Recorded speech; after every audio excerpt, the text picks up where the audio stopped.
Nebraska football is 100 years old. In its glorious past, we've witnessed legendary coaches, national championships, and Heisman Trophy winners.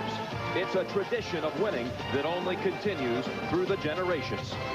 Nebraska football is also unstoppable tailbacks, elusive quarterbacks. The Cornhuskers are uncompromising, and they are out to commemorate their centennial in style with a third national championship. Colorado shares the same anniversary, but not the same supreme history. Yes, Byron Whizzer White once led them to a perfect season, but now they are pointing at #1 for the first time ever at Colorado. The Buffaloes have been through an emotional season. They are focused and explosive, and they have leaped into the national spotlight with an undefeated season.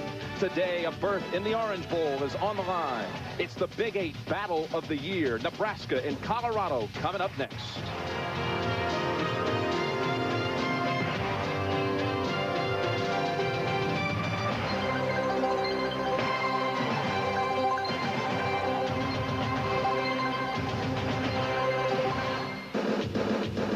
On a CFA Saturday, we bring you 25 miles due northwest of Denver to Boulder. Set against the Rocky Mountain Range, this rugged landscape is home to the University of Colorado. It's where the deer and Colorado buffaloes roam. It truly is a Rocky Mountain high, over a mile above sea level. And today there is something special in this rarefied air. It's a football showdown. Third-ranked Nebraska about to collide with second-ranked Colorado. And we welcome you live to the color of college football. The fans dressed in black and gold for Colorado and red for Nebraska. But at stake today is 100% pure orange. And good afternoon, everybody. I'm Jim Nance, and welcome to Folsom Field. You know, quite simply, there has never been a bigger football game in Colorado's 100-year history than this game today. You see, the Buffaloes and Huskers are tied for the lead in the Big 8. They each are 8-0 on the season, ranked second and third in the country. The winner today will go to the Orange Bowl and probably play Notre Dame for the national championship. You know, here at Colorado, they refer to this as the red letter game. Everywhere you go, constant reminders that neighboring Nebraska is their biggest rival. However, in recent years, it's been a one-sided rivalry. Nebraska has won 20 of the last 21 years. But Pat Hayden, there are over 50,000 fans today who believe that that one-sided domination is about to end. Well, Jim, Nebraska has dominated this series over the years because of a crushing defense and an overwhelming offense. But this year, these two teams are remarkably similar. They win by running the football. Now, if Colorado is going to break that domination today, it's going to start with their quarterback, Darian Hagan. He has had a sensational year running the option. As a matter of fact, he has a very unique knack of waiting to the very last moment before he pitches the plays and can come up with some spectacular results. Now, his counterpart at Nebraska is quarterback Jerry Godowski, who surprised an awful lot of people, including himself, by accounting for over 1,500 yards and 21 touchdowns. Comes from a small town, Fremont, Nebraska. Grew up watching Cornhusker football and always dreamed about playing in a game like this. I'm excited. You know, I think this is why players come to Nebraska, because they know they're going to play in games like this. You know, I've been on the field suited up for games like this, but this is really my first opportunity to be in the thick of things. So I'm really excited about it. So, John Dockery, I really believe this is a game of three quarterbacks. Two will run onto Folsom Field in just a couple of moments. One won't, but he'll be in the hearts and minds of his Colorado teammates. Pat, as fans from around the state file into Folsom Field, their thoughts are on a young quarterback who died before his time. Sal Inessi was to lead this team, but last spring he was diagnosed with inoperable stomach cancer. 6 weeks ago he died. His locker is now sealed shut, a shrine to the courage and inspiration of a young man who will not soon be forgotten. We have one goal this season, that's to win the Big 8 for Sal and win the Orange Bowl for Sal. And I think that's in everybody's minds when we go out there to play, and we know how he would play. That's why we go out there and play as a team, as one unit, not as individuals. One of the last things Sal Inessi did on the day he died was write a letter to his teammates. It goes like this: "Don't be saddened that you no longer see me in the flesh, because I will always be with you in spirit. Hold me dear to your hearts, as you know I do all of you. I love you all. Go get them and bring home the Orange Bowl." There's a sense of destiny here in Colorado, and Greg Gumbel, as the team sits in his locker room minutes before kickoff, one feels a sense of mission. A mission to beat Nebraska, to win the Big 8 title, to go to the Orange Bowl and win a national championship. And that would be their gift to their beloved friend and teammate, Sal Nessie. All right, Colorado against third-ranked Nebraska. And as you can imagine, there has never been a harder ticket to get in Boulder than this week. But tickets were not the only item in short supply. You go to any supermarket's produce stand and find that oranges were difficult to find. They ran out late yesterday afternoon. Wonder if there's a chance there might be a few stocked in the stands today. We will see. Let's get an update on the latest from the Colorado side with Pat Hayden. Pat? Jim, two pieces of information. Bill McCartney just addressed his team. He said there's one way to beat this Nebraska team today. Attack on offense, attack on defense, attack for 4 quarters. And Eric Bieniemy, the start tailback who broke his leg 3 weeks ago, is available to play today. He will not start, but is available. And that's what's happening in the Colorado sideline. For what's going on in the Nebraska sideline, let's go over to John Dockery. Pat, over here, the Nebraska team is concerned about the free safety position. The senior starter, Marvin Sanders, is in uniform, has a separated shoulder, would play in an emergency. So that puts the burden on the freshman free safety, Tyrone Bird. His problem is this: does he come up and support on the run with Darian Hagan and Flanagan, or does he lay back and worry about the play-action pass?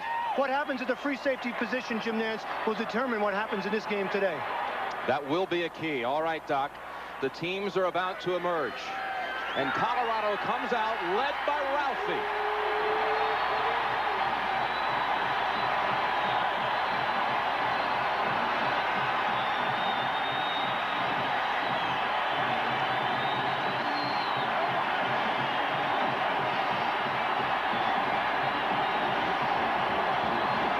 Four-year-old and 1,200-pound Ralphie III leading the way for the Colorado Buffaloes.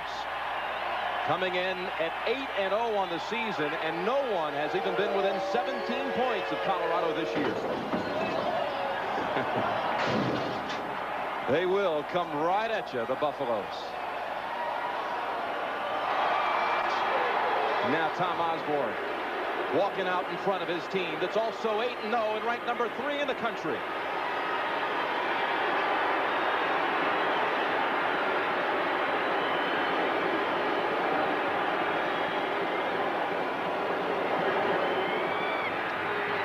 It's Nebraska and Colorado about to take dead aim at Miami and the Orange Bowl, and it's coming up next.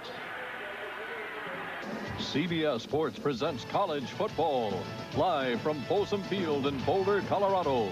It's the third-ranked Nebraska Cornhuskers versus the second-ranked Colorado Buffaloes. Today's CFA game is sponsored by Toyota's quality line of cars and trucks. Toyota, I love what you do for me. Allstate, for home, auto, and life insurance, you're in good hands with Allstate. And by Coors, brewery fresh, pure, and natural. It's a true American original.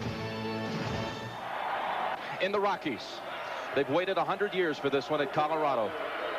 And the weather today, sweater weather. 65 degrees, cloudy skies, just fine for this football showdown. Nebraska has won the toss and elected to defer. So the Cornhuskers' Chris Drennan will kick. Colorado leads the country in kick returns. They won't have a shot at this one. It bounces through the end zone, a touchback, and the Buffaloes will start it at their own 20-yard line, led by Darian Hagan, the sophomore quarterback who has rushed 5 times this year for over 100 yards. Eric Kissick, a blocking fullback, and the speedster J.J. Flanagan. On a wing, it's Mike Pritchard. And a wide receiver, Jeff Campbell, who in 1986 as a walk-on freshman ran a reverse 39 yards for a touchdown against Nebraska, and a game that some say turned this program around.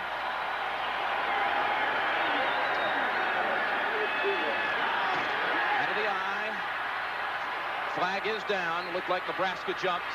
Hagan now will tuck it under, and he's to the 34-yard line. Tackled by Tahan Lewis, a 14-yard pickup by Hagan. What a heads-up play, because he knew he had a free down. He knew there was a penalty flag thrown against Nebraska for being offsides.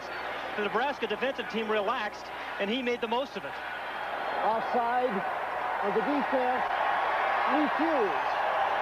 So the football is at the 34-yard line. First down for Colorado. This is the 6th home game of the year for the Buffaloes. In the first 5, they have taken the football on their opening possession and driven it the length of the field for a touchdown. Pritchard comes out in motion. Nelson is the receiver. Hagan almost tripped, and the ball is batted down by Mills.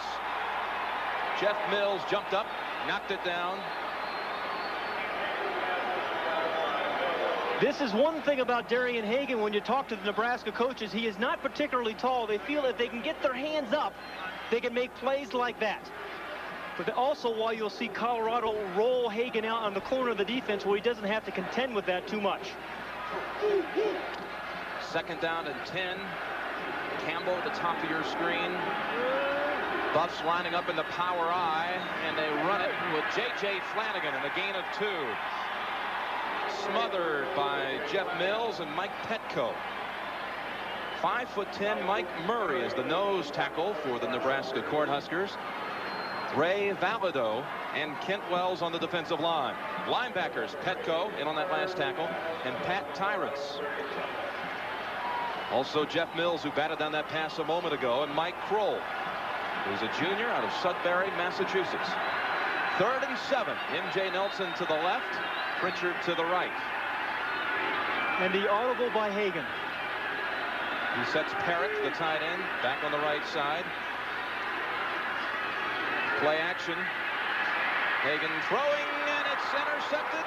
Yes, it's intercepted by the Cornhuskers. Tyrone Bird, the freshman who has stepped in at free safety today, making the pickoff at the 49-yard line. You know, John Dockery talked about the free safety position being so important for Nebraska today. And Tyrone Bird, playing the free safety position, sees the flow of the play and steps right in front of Pritchard. He read the eyes of Hagan and then had enough speed and enough burst to make the play. For Hagan, that's only the 4th interception this year. Nebraska takes over at its 49-yard line. Carpenter, the lone setback, behind Jerry Godowski, the quarterback. Looking pass, setting up a screen. They go to Carpenter. He gets away from Salavia and cuts back to the middle. He's got room. Inside the 40, inside the 30, he's going to score. Nebraska on the first play of the day for Nebraska. 51 yards and a touchdown.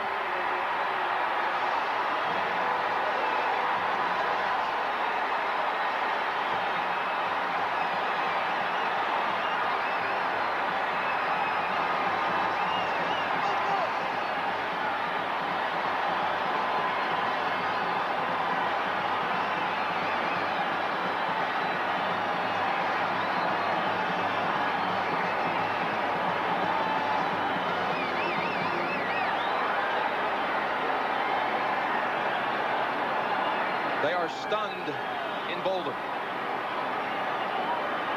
Greg Barrios will attempt the extra point for Nebraska. Flag is down. No, the flag is not down, and the kick is good. Jim, this play was set up beautifully. 3 offensive linemen in front of Carpenter, and then his eyes. You see his head up the whole time. He picked up those blocks, read them beautifully, and cut back into the end zone. A terrific call on the first play of the game. You're facing an emotional team that's trying to put pressure on a guy. You come back with the screenplay. Nice first call. Field is one of the best plays in college football because teams defend the wide side. But watch the inside interior lineman, the center and 2 guards. Are going to slip out right in front of Carpenter. 3 big bodies, beautifully timed. And then it's right there, these 3 guys. And Oakland Salavia, number 99, the tackle overran the play. The good eyes by Carpenter, cuts back, picks up 2 more blocks, and he runs 4-5, even though he's a fullback. Beautifully set up and executed, Jim.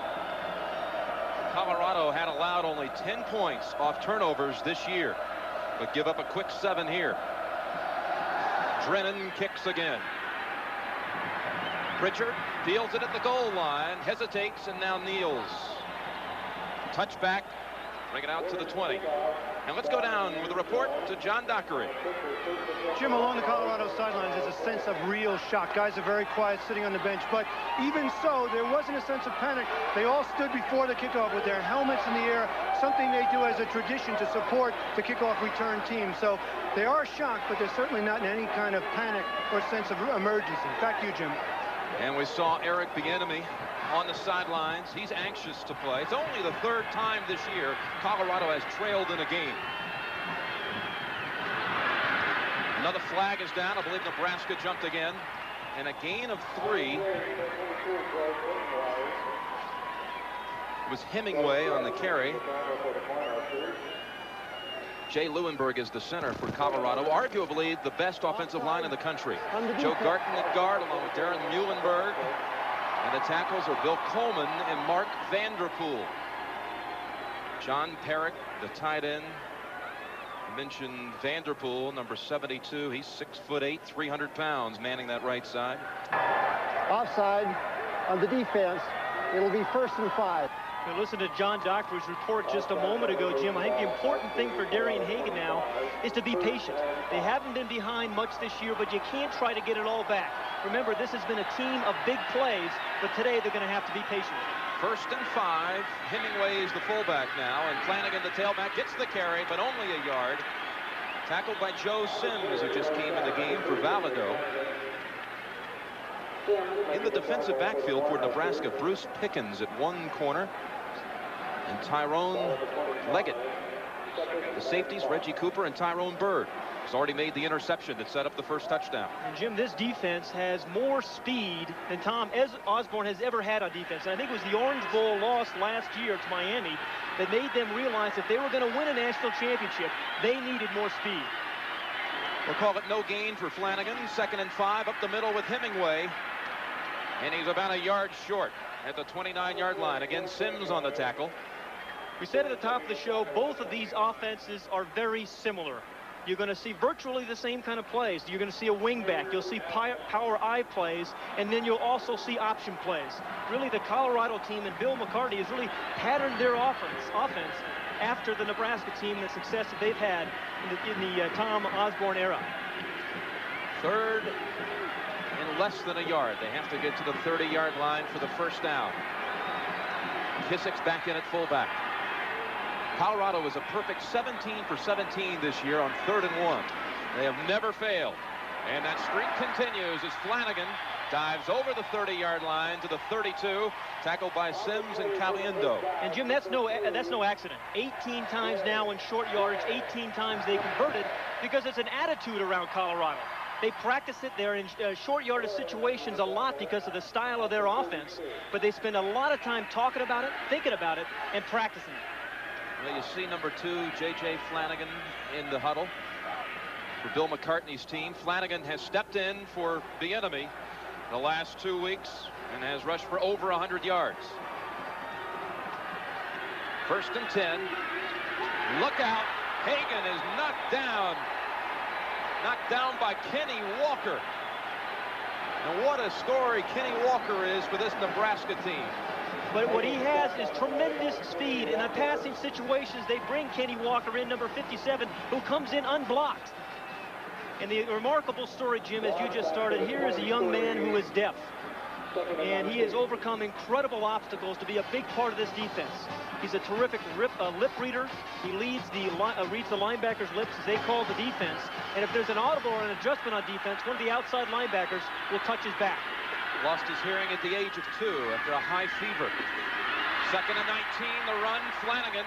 And again, it's Walker on the tackle. Flanagan picks up about 7 to the 30-yard line. Well, the story of this game, this early in the game, has been the Nebraska defense. They came up with the interception. They're getting the Colorado offense out of rhythm. This is the 2nd, 3rd, and long situation they've been in. Colorado is a team that needs to be in 3rd and 2 situations to win, not 3rd and 12. Campbell to the left, Pritchard to the right. No flag at the line. Hagan's going long. Campbell's the man down there. Incomplete at the 25-yard line. Tahan Lewis got a hand on it. They went to their big play man, Jeff Campbell. Well, Tahan Lewis, you're right, number 5, did a great job of adjusting, as Campbell did. Oftentimes, it's very difficult for the defensive back to make this kind of adjustment without interference, but Lewis did a sensational job of knocking the ball away from Campbell. You're looking at Tom Ruin, the nation's leading punter. A junior from Littleton, Colorado, averaging over 46 yards a punt. Tyrone Hughes on the return for Nebraska. He makes the fair catch. signal at the 28-yard line. It's a 43-yard punt for ruin. But back comes Nebraska, touching the football now for the second time. Just joined us. Nebraska scored on its first play. 51-yard touchdown pass. Godowski, Carpenter did not have a chance to meet the Cornhuskers before. Let's meet him now. Godowski at quarterback. Carpenter, the fullback, who scored the touchdown. Ken Clark at tailback. On a wing, Richard Bell. And the split end for Nebraska is Morgan Gregory.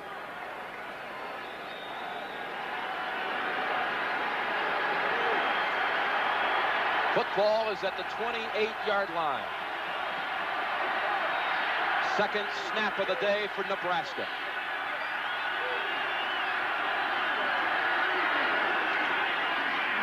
They run it with Clark.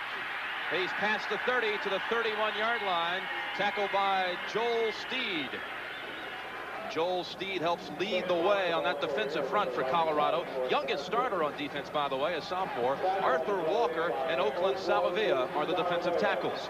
What a linebacking core they have. Terry Johnson and Michael Jones. They're in on a lot of tackles. And on the outside, they can come up with big plays. Alfred Williams and Canavis McGee. Best front seven I have seen this year, Jim. 2nd and 6 for Nebraska.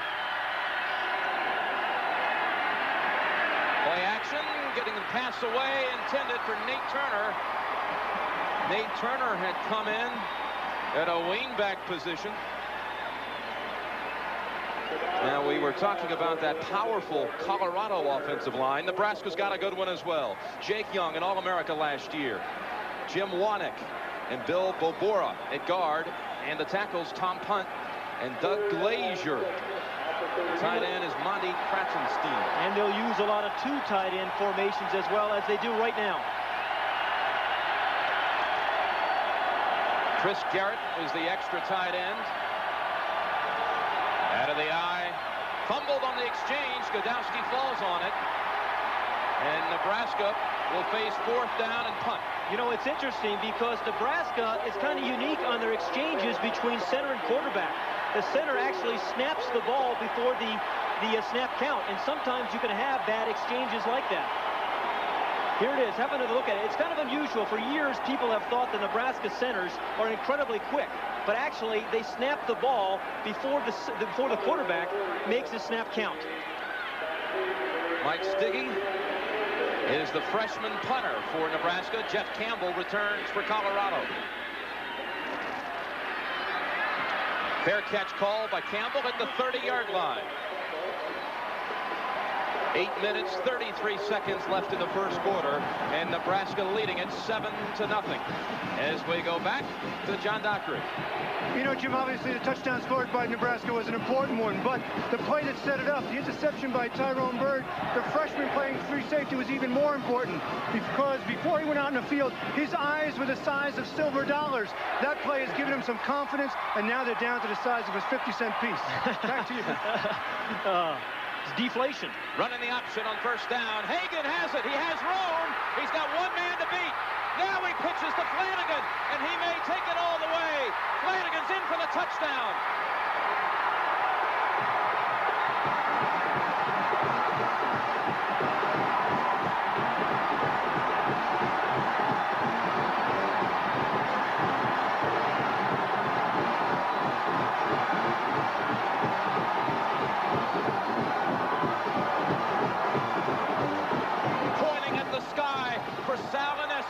Their spiritual leader and honorary captain. 70 yards, J.J. Flanagan straddled the sidelines but did not step out.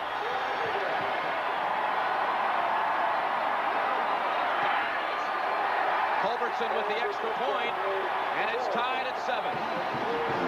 Jim, remember at the top of the show, we said what made Hagan so dangerous is that he pitches the ball at unusual times. Most quarterbacks will not pitch the ball 40 yards downfield, but that's what makes Hagan so difficult to defend. He picks up a block by Campbell, and then after a 40-yard gain, he pitches the ball off to Flanagan, and you just cannot defend that. This has been a team of big plays all season long. And the interesting thing here, Jim, is the way they've been able to respond. Not behind much, but they come right back with one more big play. And that was pretty well defensed by Osborne. It was just tremendous athletic ability by Hagan and Flanagan.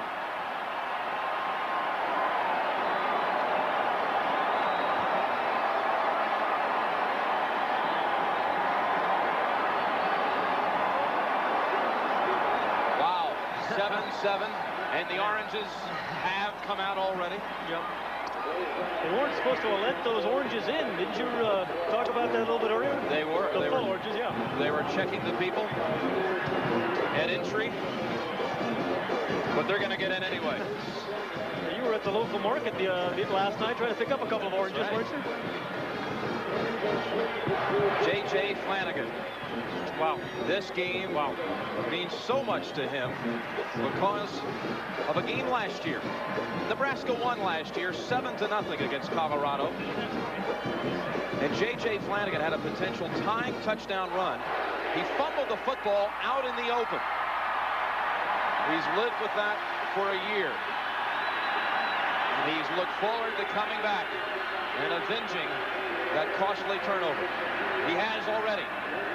The game now tied at 7. Ken Culbertson kicks.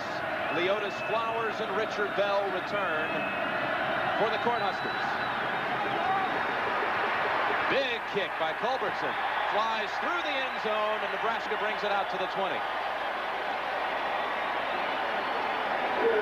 Pat, one thing about the Cornhuskers, they are 8-0, but they have played in obscurity, and they have not played a top 25 team this year. They're an unknown factor. Well, people, and I think that's scary if you're Colorado trying to play them. And I talked to some of the Nebraska coaches right before the field, and they had a smile on their face as they were telling me, we're pretty good. We are a very good football team. We think we're going to prove it today. We can play with anybody.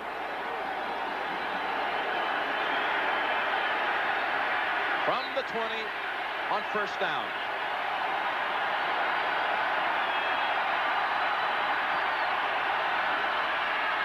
Running right with Clark. No gain. Tackled by Alfred Williams.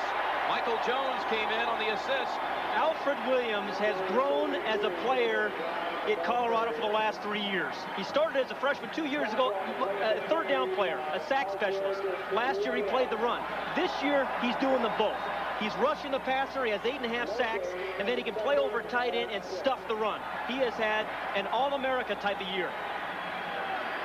And he is joined on the outside by Canavis McGee. They both hail from Houston, as does Arthur Walker on that defensive line. 2nd and 10. Clark is going to be dropped by Williams for a loss. If Colorado is going to slow down this offense, they are going to have great play from their outside linebackers. Right there, again, is Williams. Because Nebraska is a perimeter offense. They want to get the ball to the corner of the defense. He fights through a guy. He gets blocked, but he comes right back up. It's hard to cut him because he's so quick. He uses those hands, gets right back up to make the play. Alfred Williams has made a tremendous difference on this Colorado defense this year. He has made the last 2 tackles. The last one was for a 5-yard loss, so it's 3rd and 15. Nate Turner comes in as a receiver. Godowski hands off inside to Carpenter, and only a gain of 2. Joel Steed on the tackle. Well, this game is a game of high emotion and momentum.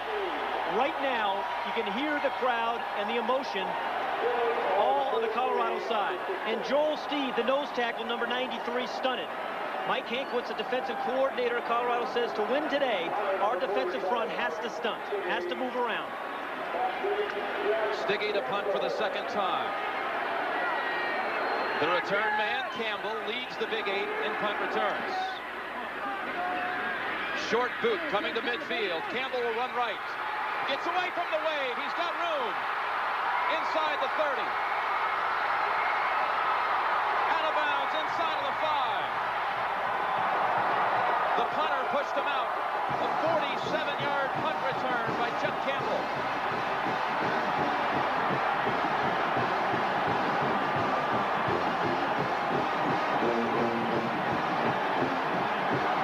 You know, Jim, I thought there was actually a clip on on the side of this by number 6. Right there, I thought he blocked the man behind, although Campbell did a nice job of getting through the wedge. The side judge was right there, did not call it, and that was Eric Hamilton, a free safety, a backup free safety, but a great block downfield by number 26, Julian Hayward, and that's what this team does so well, play well together. First and goal from the 4. Out of the power I, running the option and going with Flanagan on the pitch. He is hunted down by Tyrone Bird for a loss on the play. That's 2 big plays by Tyrone Bird already. The interception, and he was one-on-one out there in the flat with J.J. Flanagan, and believe me, Flanagan's got some speed. So the concern about the free safety position for Nebraska, they have to be feeling a lot better about it. Bird from Chandler, Arizona, a high school quarterback there. He arrived last year with a cracked leg bone and was unable to play his freshman year, so he redshirted. Has stepped in and looked good early. Second and goal from the 6. Hemingway in at fullback. Hagan will keep off right tackle. Gets to the 1-yard line. Mike Murray wrapped him up at the 1. Darian Hagan needs to have a big game today for Colorado to win, but it doesn't necessarily need to be a big statistical day. If he can get his team the right formations, call the right audibles, decide when to pitch and when to keep it, even if he doesn't score 3 touchdowns, Colorado has an excellent chance of winning. Pat, it's going to be third and goal from the 1. We've already discussed Colorado's success in this situation. And in short yardage and goal line, low man wins.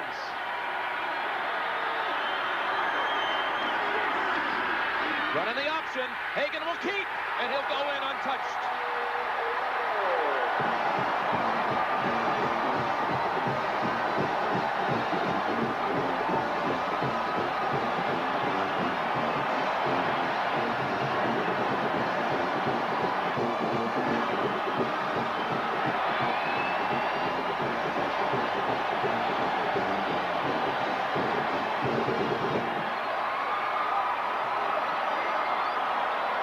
Culbertson to attempt the extra point.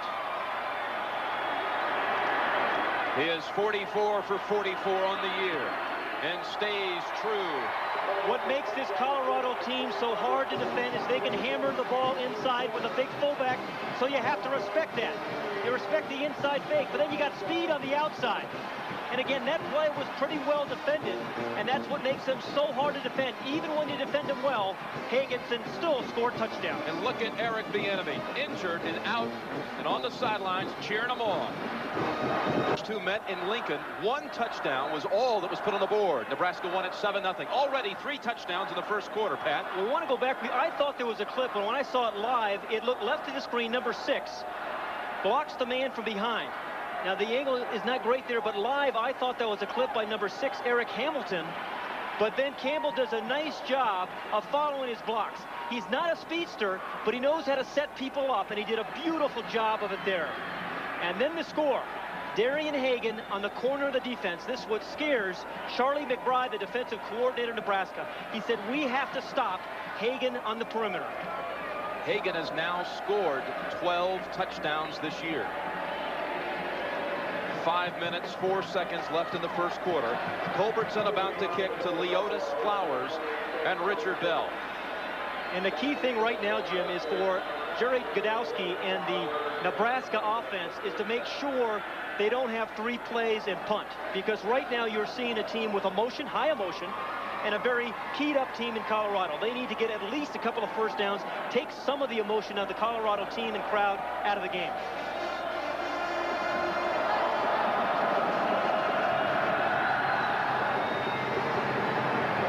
This kick not as deep by Culbertson. Flowers returns it from a yard deep in the end zone. He's got a man in front of him to block. Flowers with a big return to the 40-yard line, but a flag is down at the 30. Doug Atkins was out in front. Made the tackle on Flowers. Jim, you've talked and you mentioned how good Colorado is on special teams.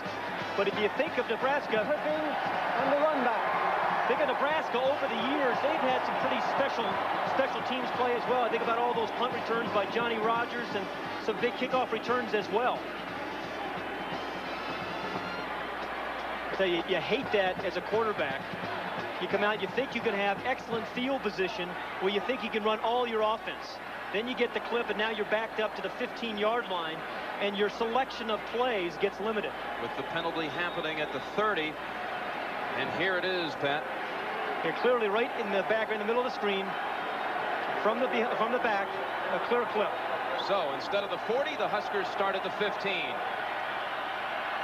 Carpenter and Clark in the backfield. Out of there in motion is Bell. Running the option. Godowski gets past the 20 to the 21-yard line. John Dockery, what's up, Doc? You know, Jim, I want you to come over here and take a look at J.J. Flanagan's wristband. We talked about how much Sal Inessi means to his team. Well, he's certainly not forgotten. A lot of guys wearing Sal's number, his name on their jerseys. J.J. Flanagan, he dedicates every play to his old friend Sal Inessi. A little extra added inspiration. Now back to you guys. Well, J.J. Flanagan, John, was the man who was crying before last week's game as he remembered how much Sal Inessi wanted to play against Oklahoma. Second down and 4. Clark spins for the first down for Nebraska. Tim James on the tackle. You know, Ken Clark is an interesting guy. Last year, he got lost in the shuffle. Rushed for almost 1,500 yards because Barry Sanders had such a big year. People didn't realize how good he is. But the key to watch for Ken Clark today is how many yards he gets after he's hit the first time. He'll gain 2, 3, 4 yards after that first hit. Against Barry Sanders last year, Clark ran for 256 yards in that game against Oklahoma State, out-rushing the Heisman Trophy winner. First and 10, Nebraska. Godowski now pitches to Clark. Clark to the 46-yard line. Flag down back at the line of scrimmage. 19-yard carry by Clark. Boy, coming in today's games, the penalties have really hurt Colorado, but thus far in this game, it has gone against Nebraska. And a little unusual for Nebraska teams. They get penalized a lot, Jim, because they play with so many older players. They have a system at Nebraska, particularly for linemen. You come in, you play in the JV team, then you redshirt your second year, you're a backup your third year, and then start for 2 seasons. You're looking at Bill McCartney in his 8th year at Colorado, and Tom Osborne, 17th season, guiding Nebraska. Well, Tom Osborne, I think, has done a remarkable job because he gets it done with not nearly as many blue-chip athletes as some of the other top programs, just because of the population base he has to recruit from. He doesn't get the kind of guys that Nebraska or Oklahoma or Southern Cal get. First and 20, Nebraska from the 17-yard line. John Bostic has come in as a receiver. Godowski keeps. Godowski with room. Godowski to midfield and a first down for Nebraska. 35 yards for Jerry Godowski. You know, one of those subtle things that help you win football games is faking, ball faking. He sticks the ball right into the fullback's chest, Carpenter. Walker, number 83, thinks he has the ball. One of the inside linebackers think he has the ball. And then he gets to the corner. He looks a little bit like a guy running to catch a bus. But don't let him fool you. He's got some pretty good foot speed. Bostic had a nice block for him. He kind of caught up to that bus. Put the football in Colorado territory at the 48. Now steps back and throws off his back foot and out of bounds. And boy, was Richard Bell, the wingback, wide open down the center of the defense, Jim. He was open by 20 yards. Watch number 21 right here, who's going to come in motion right here and go right down the middle of the defense. Now, all the play action is the other way. He is open by a good 20 yards. Would have been an easy, easy score. Godowski didn't see him because Alfred Williams was visiting in the backfield. That'll get your attention. Second down and 10. Huskers inside of 3 minutes, first quarter. Colorado leading 14-7. Late pitch to Clark, and he gains 1. Football is loose. They're going to rule it down. Boy, the way to defense the option, isn't it, Pat? Boy, and you know who was leading the defense was Dave McClellan, number 12, the corner. He plays to the wide side. He has to cover the fastest receiver every time, and he's got to make physical plays like this. First, it's inside penetration that forces Godowski to pitch the ball. Salavea does his job.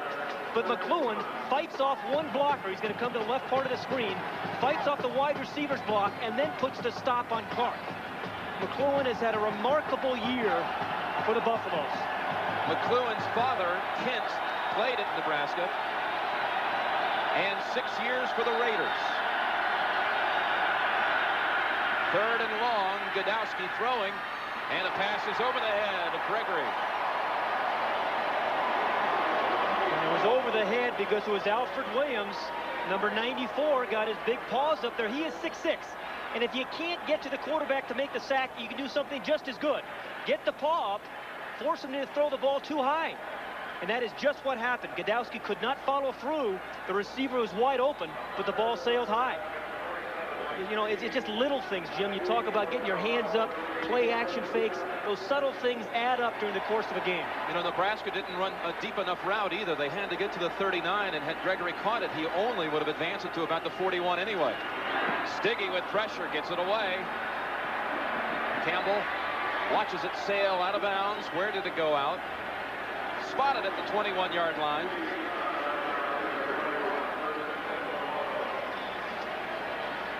You know, Pat, it's been a year that's really not only been emotional for Colorado, it's been up and down. The public image of this team is on the mend. Just 9 months ago, this community in Boulder was outraged at the continual off-the-field incidents involving the football team. Over a 2-year stretch, there had been over 30 run-ins with the law. Flanagan on the run. Mills can't hold on. Now he's raced out by Pickens. 2 players were charged with rape, but later acquitted. And during the summer, 2 starters in the defensive backfield for Coach McCartney were kicked off the team for disciplinary problems. But there have been no problems since that time. And Bill McCartney has taken measures to make sure it doesn't happen again. Well, he's pulled in the reins, Jim, and if college football is ever going to get cleaned up, it's going to be head coaches and administrators and university presidents that are going to not allow those problems to happen. 2nd and 6. Flanagan had picked up 4. Hagan steps back and throws. He is hit. The ball is incomplete. Wow. Just as he was releasing the football, Jeff Mills came barreling in there. Jeff Mills, we have seen him twice this game already make plays like that. Broderick Thomas was the star on defense last year, but Jeff Mills has filled in capably. He can get up the field, rush the passer as he did right there. He's strong enough, has really strong hands, and has a burst to be able to run plays down from behind. 3rd and 6 for Colorado. Hagan fumbles. Football is loose, and it's recovered by the Buffaloes. I believe Jay Lewinberg, yes, the center, falls on it at the 20. You know, Terry and Hagan is trying to look over some awfully tall guys. Now, this is a little different this year for Colorado. They ordinarily get him way to the corner of the defense, but he pulls up because of good penetration by Kent Wells, number 91. And then the ball comes right out of his hands. I think he was trying to change hands, and he was going to cut back inside.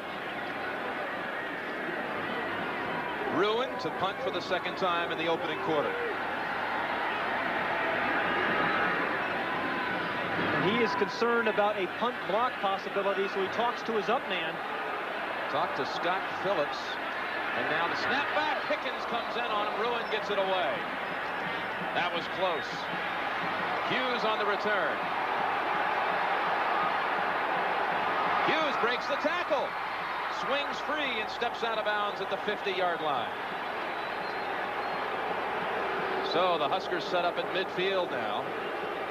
It is now time to present this week's Toyota Leadership Award to team players who have been singled out by their school's coaching and faculty staff for outstanding performances. Today's game team leadership winners: Ken Culbertson from Colorado. Ken is a history major from Boulder. He's the place kicker. And for Nebraska, Jerry Godowski. Jerry is an accounting major, 3.7 grade point average from Fremont, Nebraska. And Toyota donates a check for $1,000 to each school's general scholarship fund. Right at the 50-yard line. Final 30 seconds of the first quarter. A wild one with Colorado leading 14-7. Sam Schmidt in at fullback. Handoff to Clark. Oh, they're going to whistle the play dead. That flag came in at the last second, Pat. Oh, and that is a break for Colorado because Ken Clark had a seam through that defense. Dead ball. False start on the offense. Again, there is a very much a home field advantage in college football because of the noise. And Jerry Godowski does as much audibilizing and changing the play at the line of scrimmage as any quarterback in the Big 8. But sometimes with the crowd noise, you can't hear it, and you're going to have some movement and penalties like that. The third offside penalty for Nebraska already.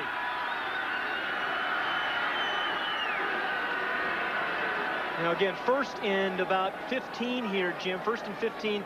They opened the game with that screen pass into the short side of the field. Another perfect opportunity to run that with the ball on the hash mark. The official stopped play for a moment to reset the clock, put the 2 seconds back on. 32 seconds left in the first quarter. Clark and Schmidt now in the backfield. Schmidt, the fullback. Delay give to Clark. Oh, what a tackle by Bruce Young. Bruce Young, the strong safety, did a great job there, and I think strong safety is one of the most difficult positions to play in football because you're asked to do so much. You have to come up and make plays like this. Oftentimes you have to fight through big old tackles and guards. They ask you to play man-for-man coverage, where Bruce Young has been able to do it all for the Buffaloes this year. Bruce Young, the strong safety, and he makes the tackle on the final play of the first quarter. With Colorado leading 14-7, college football on CBS Sports returns after this message and a word from your local station. Miles back into that majestic range. The peaks top out at about 14,000 feet. It's better known as the Continental Divide. But down below, it's the headquarters of the Buffaloes, home of Colorado football. And the second-ranked Buffaloes leading after the first quarter against third-ranked Nebraska 14-7. If you've just joined us, this game is for the Big 8. And not only that, but the berth into the Orange Bowl and a possible shot against Notre Dame for the national championship come January the 1st. And Jim, it's been a day of big plays thus far. We start the second quarter. Jim Nantz along with Pat Hayden and John Dockery. Nebraska, 2nd and 14 from its own 46-yard line. Godowski will keep it. He has all kinds of room.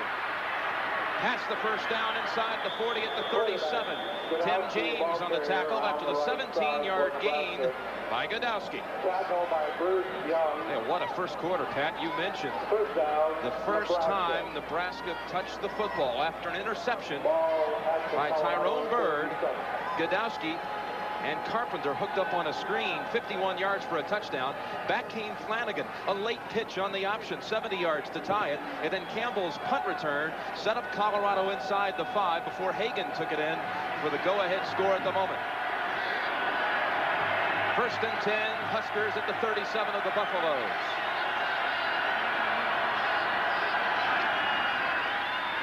Going with Clark. Wow.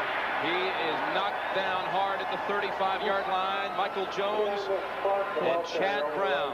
What a play by Michael Jones. I think one of the toughest things for an inside linebacker to do is fight through traffic and stay focused on a ball carrier. It's very difficult to do. But Jones held his ground, fought through a couple guys, and then put the stop on Ken Clark. He's a guy who makes all their adjustments, Jimmy, makes all their changes in their audibles on defense. Ken Clark has been stymied to this point, 7 carries for 8 yards. Remember, he was held out last week against Iowa State because of sore knees. Been a problem for him since the opener against Northern Illinois.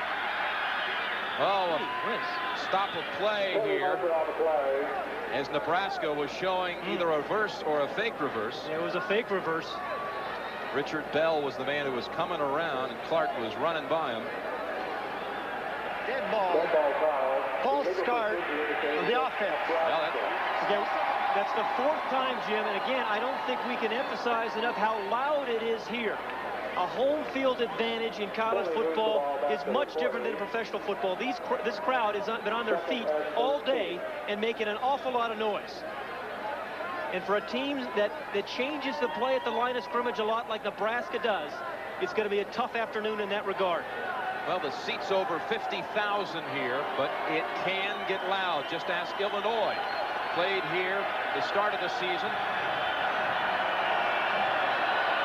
Second down, 12. And again, Nebraska is stuffed at the line of scrimmage. And Joel Steed was the guy, Jim, the nose tackle. And he has made a huge difference on this defensive team. He is right here.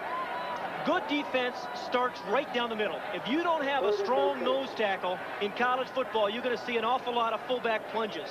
Joel Steed, as a sophomore, has been, I think, the biggest difference in this defense this year. The reason they're 8-0. And again, he's just a sophomore, the youngest starter on this defense. Colorado has started the same 11 on D every game this year. 3rd and 13 for Nebraska. That last carry by Carpenter. Well, he went out of bounds.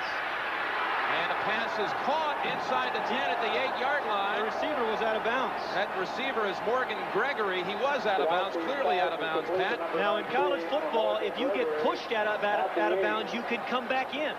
But if he went out on his own momentum, top of the screen here, that is Morgan Gregory. Now, you're going to see that he does go out of bounds. The question is, does he get pushed out? Yep. It was Dave McClellan, number 12, who pushed him out. Then he's allowed to come back in. Different rule than professional football. Gains 32 yards. 1st and goal for the Huskers. Carpenter and Clark in the backfield. Lining up in the power I. With Turner coming in there as well. Godowski hammered down by Canavis McGee. We've talked about Williams. McGee mans the other side, Pat. Well, I think it's the best pair of outside linebackers that I have seen this year. And what they can do is rush the passer, and then they can chase you down from behind. And they can play off the tight ends. They can cover backs out of the backfield. Number 96. Look, he fights off a big block there. That's the guard or the center. He fights through that guy. That's a big body to put the stop on Godowski. Very determined Canavis McGee this year. McGee played his high school football at Wheatley High School in Houston. His coach was Kenny Houston, the Hall of Famer, who told him, don't play college basketball. You're 6'5". There are a lot of guys 6'5", play football. 2nd and goal for Nebraska. And Godowski just lobs it through the end zone. Intended for Chris Garrett. That is a nice coverage there by David Gibbs and by Bruce Young, number 7 and number 15. And the free safety, Tim James, number 17. Never got fooled.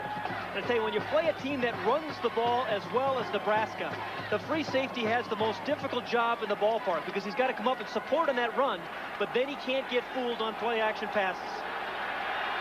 Well, Pat, Joe Steed, you've talked so much about, had pressure on Godowski on that play.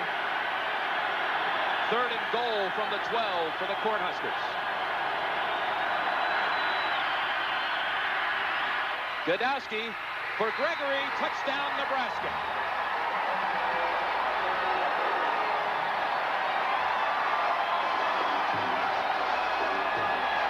That's the combination that hooked up 32 yards inside of the 10 to set up the score. That was a very nice drive by Jerry Godowski. A lot of question marks about this Nebraska team, Jim, as you mentioned. But I think they're answering a lot of those questions. Their coaches said they can compete with anybody, and they feel they can. They're doing it today. Barrios to tie the game on the extra point. He does. 14-all.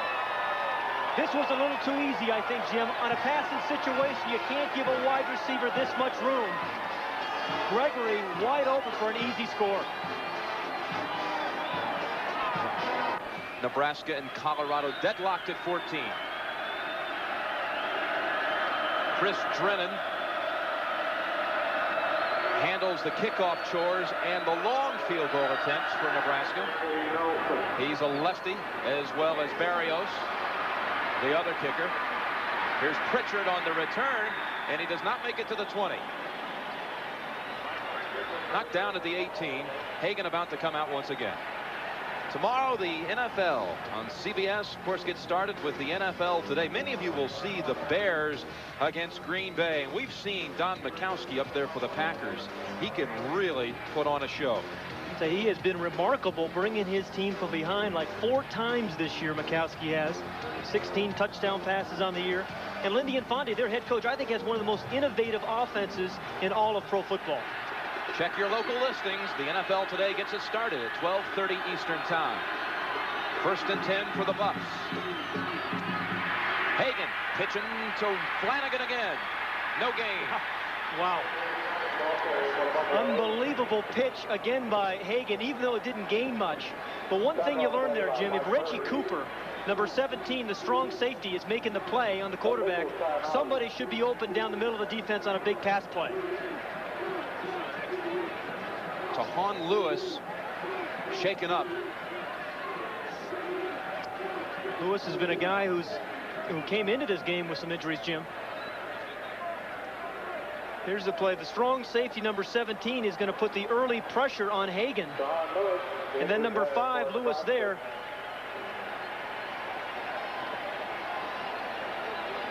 Again, it's a situation where he got hit by his own teammates.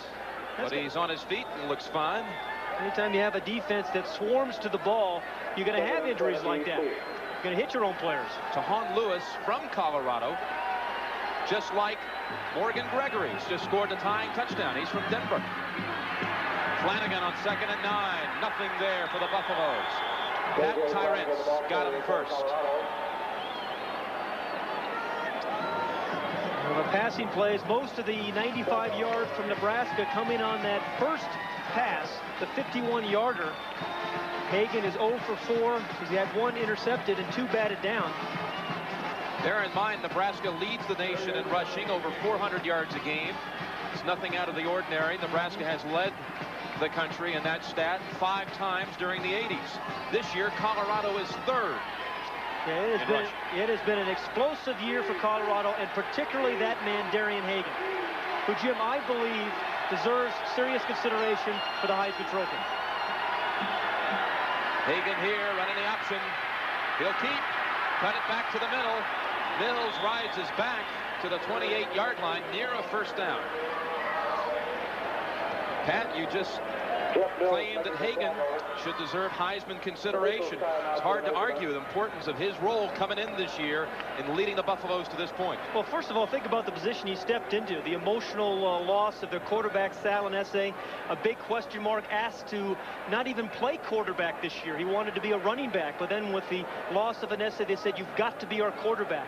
The biggest question for this Colorado team this year was, how well was Hagan going to play? Well, he has played remarkably well, and he is the biggest reason they're 8-0. He has meant as much to his team as any of the other Heisman Trophy candidates. The statistics you just saw, 6 carries, 16 yards. Don't forget that the touchdown run to Flanagan was all Hagan for the first 30 yards. Yeah, all the late pitch. Yep. They pick up the 1st down. Hagan tripped up momentarily. Now rush coming on him, and the pass is short of a wide open Mike Pritchard. And it was short because of Pat Tyrants. And there's the guy, Eric Bieniemy, led the team in rushing a year ago. And their emotional leader now, but Tyrants did a great job of coming inside. As soon as he sees the guard pull, he shoots the gap and puts pressure on Hagan. Eric Bieniemy, some had said would be a Heisman candidate before the season, but has been banged up. A hairline fracture of his leg, could play possible. Flanagan has to wait for the pitch, and now wrestled down by Reggie Cooper. That was 2nd and 10 for the Buffs. And what a play by Reggie Cooper. Just fought through the block of Mike Pritchard. You know, J.J. Flanagan is a dangerous guy on the corner of the defense. And he had a blocker out in front of him, number 9, Pritchard. But Reggie Cooper just refused to get blocked. just fought through, tossed Pritchard aside, and took care of it. So I was watching Reggie Cooper before the game. He's just one of those guys who looks like a player. You know, 6'3", 205, looks great in a uniform. The man looks like he can play the game. From Slidell, Louisiana, right next to Lake Pontchartrain. 3rd down and 11. Hagan with the rush coming on, looking for Campbell. I think he's overthrown him. Boy, I tell you, he really threw that one too. A great distance, about 60 yards. With the pressure coming on, Hagan, ambidextrous, can throw the football over 70 yards righty and over 50 yards lefty. But the story today and why he has not been able to complete a pass is because of in the rush. Mike Kroll, number 88, is all over him. Kent Wells, number 91, is there to say hello as well. If they give him a little bit more time, he has an accurate arm, a big-time arm. So Tom Ruin back in to punt on 4th and 11. He's keeping that average up that leads the nation.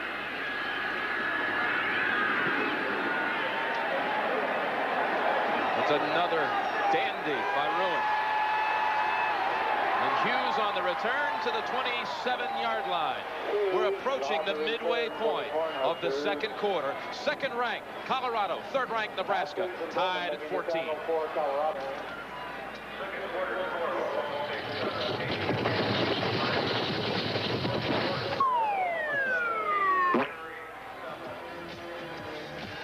Well, I could feel that blow up here. You know, Nebraska, speaking of streaks, has won 17 straight regular season games. We chronicle the fact that Nebraska has played in obscurity. But from Colorado's standpoint, they're ranked ahead of the Huskers, 2nd instead of 3rd, because Colorado has beaten Illinois, a contender in the Big Ten, Texas, the current leader in the Southwest Conference, a pretty good Washington team, and Oklahoma. 1st and 10, Nebraska, from its own 27-yard line. Ken Clark trying to get unleashed, and he picks up a 1st down at the 40. He had a big gainer earlier, but it was called back because of a penalty. This one picks up 13, his biggest gain of the day. I think what makes Ken Clark a very good running back is that he wants to be a better runner the next play than he was the last. You give him the ball 25, 30 times, which they can do, and he gets better and better as the game goes on. And again, notice the yards after contact. We mentioned that earlier, 3-4 yards after he gets hit. All-time 3rd rusher at Nebraska, could pass. I am hit today and move into 2nd. Needs 140. Carpenter taking the pass from Godowski, moving into the Colorado side of the field at the 45-yard line. A gain of 15 yards. Brian Carpenter is not your ordinary type of fullback, Jim. He is a guy with speed who can break long runs. We saw him catch the 51-yard touchdown pass early in the game. He's a terrific receiver out of the backfield, as he just caught his 2nd pass of the day, and he can block. They ask him to do a lot of things, and he does them all remarkably well. You know, Osborne says that he's a new man this year, and he pinpoints it because of breakfast. Carpenter was missing breakfast prior to this year. Osborne told him, eat your breakfast, just like my grandmother tells me. Carpenter again. That's Clark. Clark runs into that wall of defenders by Colorado. You know, it's an interesting game thus far. College football, so much a game of adjustments. The Nebraska team, Nebraska defense in particular, the last series made some nice adjustments. Now Colorado's defense is trying to find its way, its adjustments. How do you stop Godowski on the corner of the defense? How do you defend the pass? And still, the power of Ken Clark. What you need is great down lineman play from Steed and Walker and Salavea. 2nd down 10, 2 tight ends for the Huskers. Kratzen, Stein, and Garrett. Godowski now plants his feet, was looking to throw. Alfred Williams on his back. Incomplete. No in the grasp rule in college football. That will go as an incompletion. We talked about Alfred Williams, Jim, being a complete player. You are seeing it today. Remember, he got cut, and he bounced right back up and made the play. We've seen him stuff tight ends, stuff the run. There he runs down the quarterback, Godowski, on a pass pattern.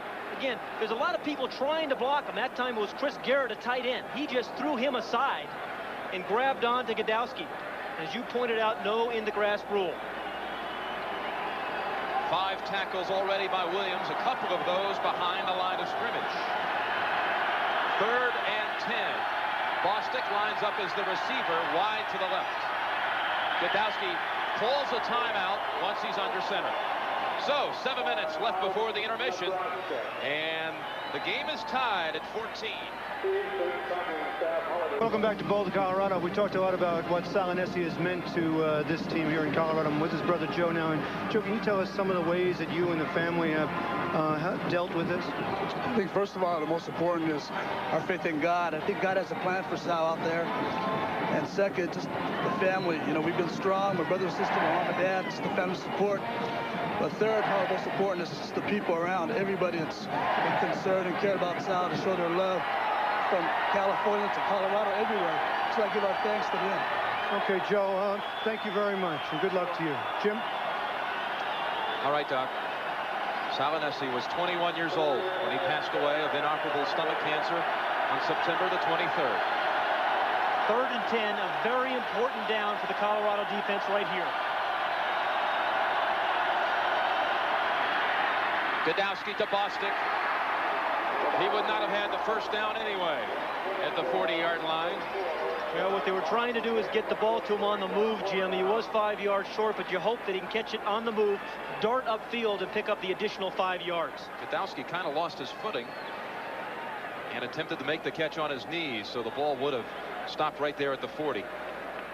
He did have some room between the defenders.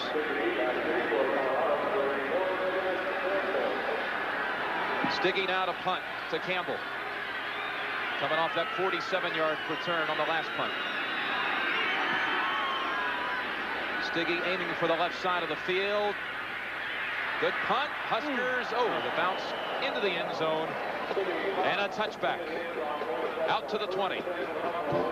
Nebraska has won 20 of the last 21 games. The only win for the Buffaloes, 1986. But look at the point difference. I mean, it has clearly been one-sided. The last time these two met in a game where they both were undefeated, like today, was 1904. Colorado won that day 6-0 to break Nebraska's 25-game win streak, which still stands as their all-time record. Inside handoff to Kissick. And Kissick picks up 9 yards. He doesn't get to see the football too often, but he made the most of it on that carry. Yeah, they like to give it to him once every lunar eclipse. But I'll tell you, this guy is a great player. He doesn't need a lot of headlines. This is an unselfish football team, and the most unselfish player is Eric Kissick, the fullback. He went 2 games this year without ever even touching the ball, never complained.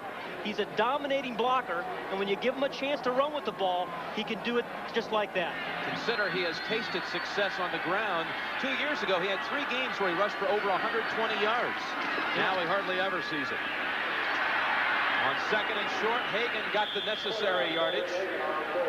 Tyrants cut him under, but it's a first down for the Buffaloes. In a game of momentum, 6:08 remaining in the second quarter, 14-14. What Colorado wants to do here is to move those chains, pick up the first downs, not necessarily a big play, use as much of the clock as they can, and go up at halftime with a lead.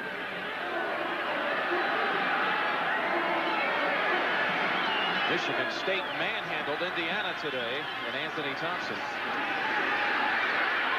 Hagan looking for Campbell again. Incomplete. Campbell seemed to jump a little too soon, but they're still going long against this Cornhuskers secondary. Mike Petco was putting pressure on Hagan, who was still looking for his first completion of the day. And you were talking about the domination of the Colorado program by Nebraska, but I think Bill McCartney has got this program on the right track. Came in here at 1982, didn't have great talent, threw the ball for 3 years. Then as he recruited a little better players, he moved to the wishbone because he thought he could do something with the option. And then he recruited guys like J.J. Flanagan and Eric Bieniemy and moved to the I formation. But Colorado's program is on solid footing now, believe me. 2nd down at 10. His team aiming at an Orange Bowl. He played in 2 Orange Bowls when he was at Missouri. as a player. Flanagan has some room and just short of a first down at the 40-yard line after a 9-yard gain. Cooper and Petco tackle him. We're on the campus of the Colorado Buffaloes, the second-ranked team in the country, playing number 3 Nebraska. And the game is tied at 14. It's been a game of big plays to this point. The Orange Bowl dangling before their eyes today. Each team 8-0 on the season coming in. 3rd and 1. This situation Colorado always conquers. Hagan leaps and hurdles his way for the first down. You know, the real frustrating thing, if you're Nebraska, is you can't defend a play any better than that. I mean, basically, they had theoretically taken away all the options, but it was pure athletic ability by Darian Hagan. There's a lot of white jerseys. There's 3 white jerseys right there that should have put the play on him. He just hops over a couple guys. And again, he has a real knack of being able to find his way through traffic. Fun to watch. Now inside 5 minutes. First down, Hagan. Just back to the line of scrimmage, maybe a yard. Petco and Tyrants on the tackle. Petco, number 37, is a guy that the Nebraska coaches were a little concerned about this week. This guy gets so fired up during practice. They had to pull him off the field on Thursday and say, Mike, relax. The game's 2 days away. Take it easy. Got a couple of days. You'll get a chance. But he can play inside. 2nd down and 8. Pitch a low and fielded by Flanagan. Does a good job just to hold on to it and not lose the football. And it was Jeff Mills again, Jim, who created the quick pitch. And one thing you don't want an option quarterback to do is to get into a rhythm. So you try to disrupt that by making him pitch the ball before he wanted to. And Jeff Mills did it for the 3rd time today.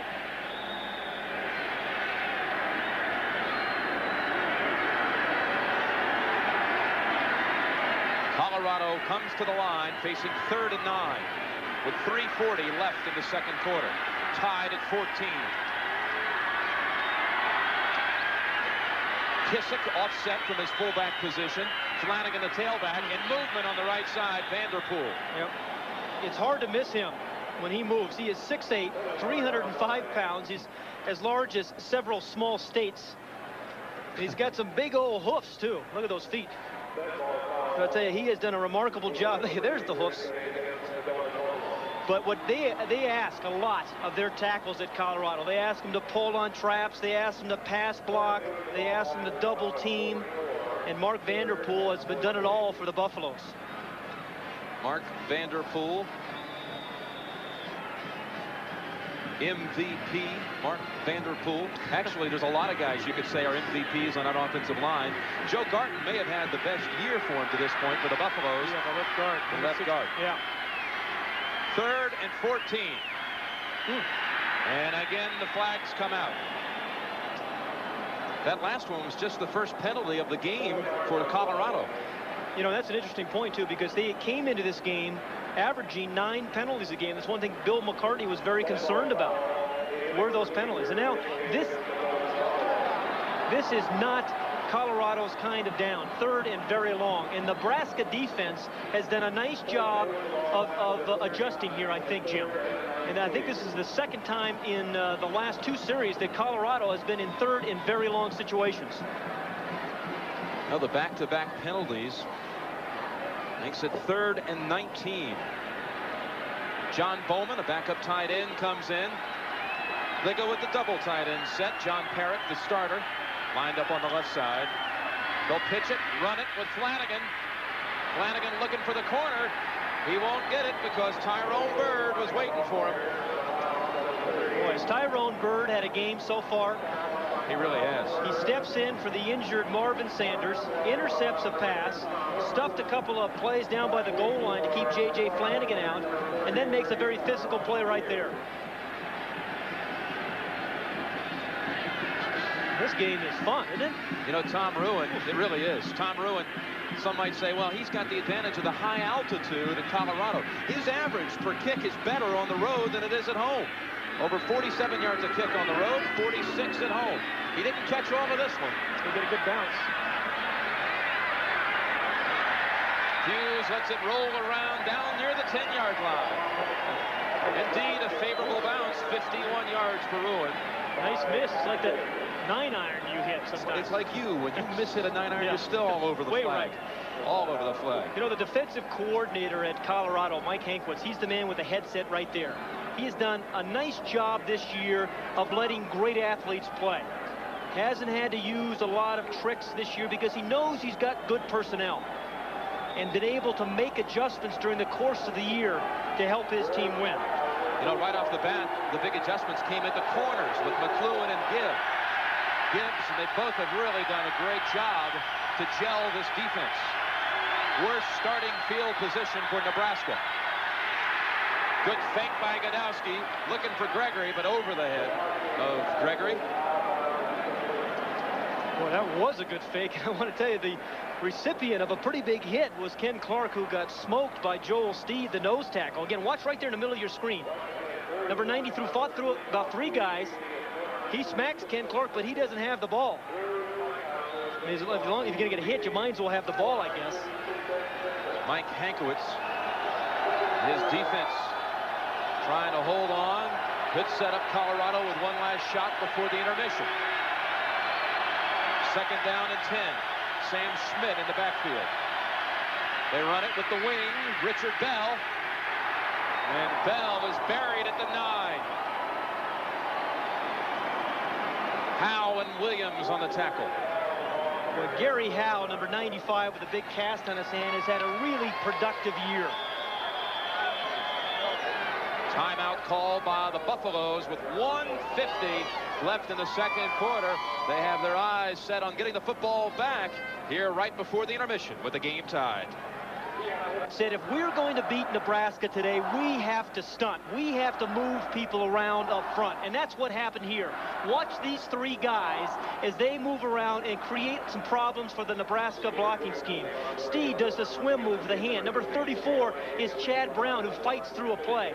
And then there's number 95, Howell, makes the play. But it was Chad Brown who stunted inside and really put the first hit on.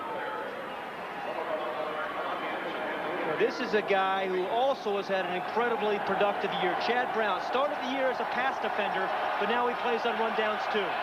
From the 9-yard line, it's 3rd and 11 for Nebraska. Colorado has 2 timeouts remaining. Quarterback draw with Godowski, and he's short of the first down. Bruce Young came up. He saw it. He was not fooled. 1:42 remaining in the half. Colorado has 2 timeouts remaining. They want to score before half. And they'll take another one here, leaving them with 1. CFA college football will be back in a moment. From deep in its own territory, Colorado should have a chance now to set up good field position before the intermission. Let's remember, this Colorado team has already had 1 punt return, a big punt return by Campbell. They're 4th in the nation coming into the game. And they still have 1 timeout remaining. Mike Stiggy averaging 40 yards a punt. He has had 1 block this year.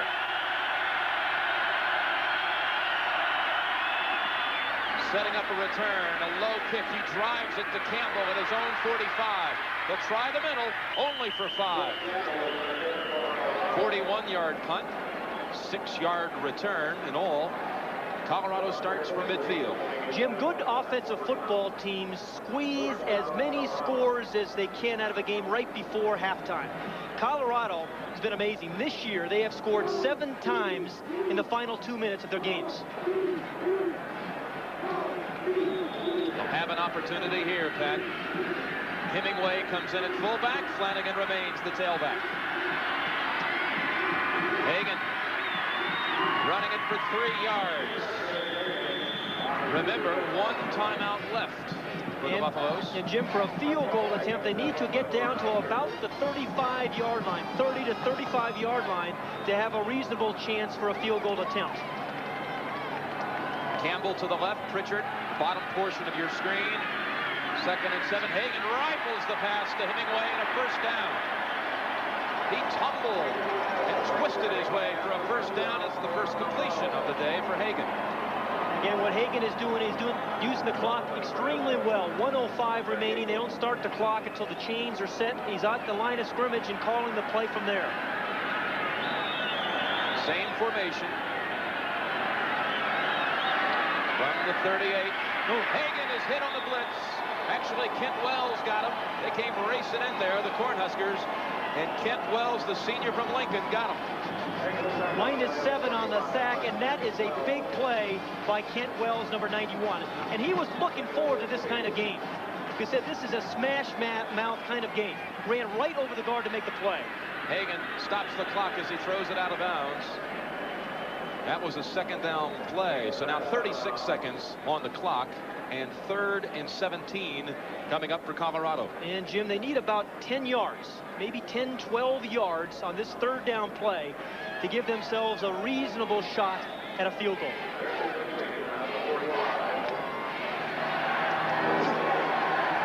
Culbertson on the sidelines. He has kicked them 60 yards in practice. Hagan. No, he's not down. Here he goes, Hagan. Wow. And he gets him in field goal range. He's short of the first down. It was a gain of 13. He is a wizard. He is remarkable. It's like, you know, eating Jell-O with chopsticks, trying to tackle Darian Hagan. The guy does this thing all on his own. I mean, that should have been a sack. He had 3 guys that, you know, you think of him, if you watch him just for a short period of time, as a quick, clever option runner, but he is a powerful runner as well. He can break tackles. I said he looks like a wizard. He's like a pinball wizard the way he's bouncing around. Yeah, you try to keep up with him, Jim. I can't. I knew that coming in. But that was the play, spinning away like that. 4th and about 5, but they're going to be able to attempt now a field goal with 18 seconds left. Probably will be about a 49 or 50 yarder.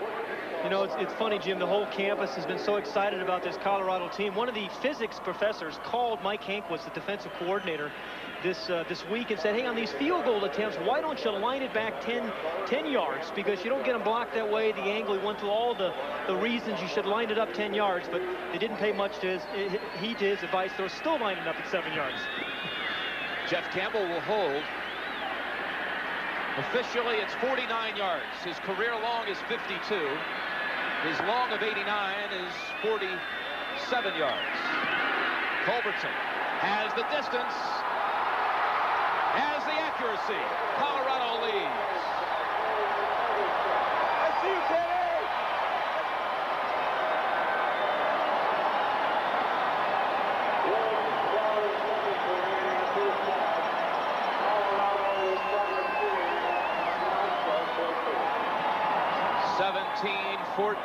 Buffaloes. And let's watch Ken Culbertson one more time. You can't get much better than that. Plenty to spare. And again, a field goal really set up because of the athletic play made by Darian Hagan. I said it's so frustrating playing against this Colorado team, and where I was talking to Charlie McBride, the defensive coordinator at Nebraska, and that's what he said. He said, you know, you could have him perfectly defended, and he could still come up with big plays and touchdowns. And that was just another example of what Hagan has meant to this Colorado team this season. Coming up at halftime, we're going to send you back to New York. Greg Gumbel and Mike Francesa are manning the studio there. We'll be talking with Hubie Brown, getting a perspective on the NBA season, which tipped off last night. Also, some new information on Minnesota and Lou Holtz, formerly the Golden Gopher coach. Little pooch kick by Culbertson. And raced out to the 39-yard line by Tim Yonk, the backup fullback. 8 seconds remaining. John Dockery down on the sidelines. Doc, some thoughts on the second half right now? You know, Jim, I think that Osborne will remain his conservative self. Obviously, he's in the game. It's been a game of big plays, but terms of Colorado, I think they're going to have some momentum going in. If certainly that field goal provided some of it. So I think you'll see Colorado come out and could play their game. Well, you're right, Jim. Doc, and Nebraska has the ball in the second half, though, so their defense is going to have to stuff them first.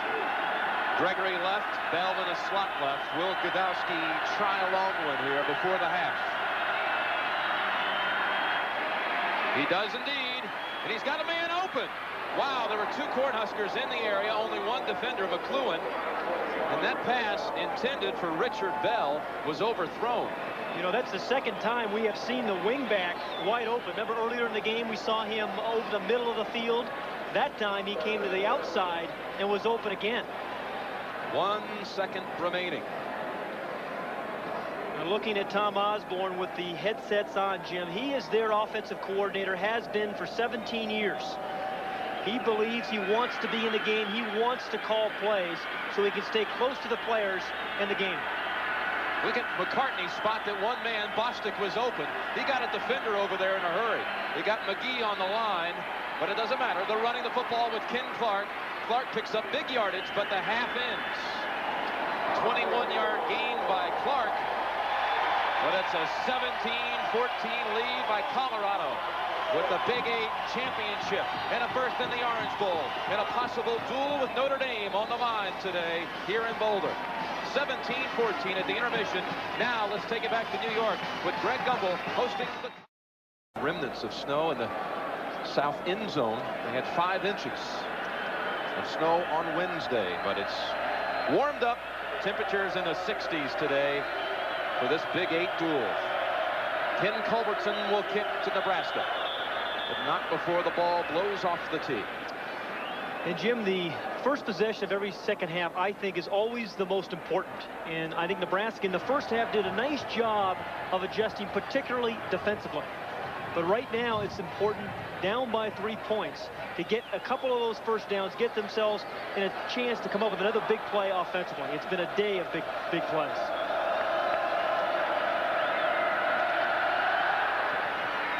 Culbertson drives it midway through the end zone, and Bell will down it, bring it out to the 20. Bill McCartney spoke moments ago to John Dockery.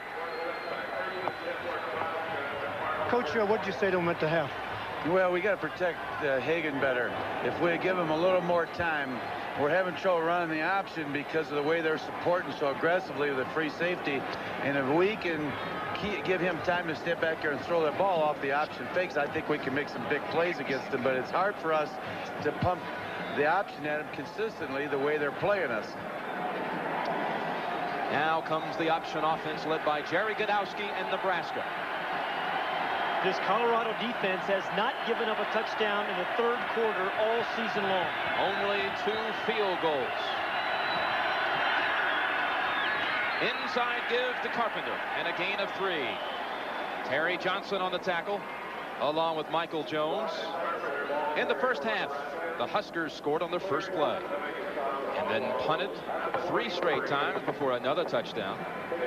2 more punts, and the half ended. Neither team, Jim, on offense has really gotten into a rhythm.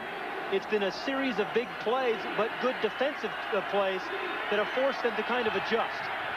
2nd down and 7 from the 23-yard line. Ken Clark, 10 carries, 42 yards in the first half. Most of that on the last carry of the half. Here he goes again. Clark gets the first down past the 30. He had to get to the 30. He got to the 31-yard line, and he's tackled by Michael Jones. And again, what he does, as you saw there, is get on the corner on the edge of a defender. Nobody gets a clear shot at Ken Clark, and that's why he breaks so many tackles. There were 2 or 3 guys bouncing off his arms and his shoulder pads, but nobody ever got in front of him. He's a hard runner. Tom Osborne says he loves it. He loves to watch when Ken Clark splatters people. They'll run right over you, that's for sure. 1st and 10, Nebraska.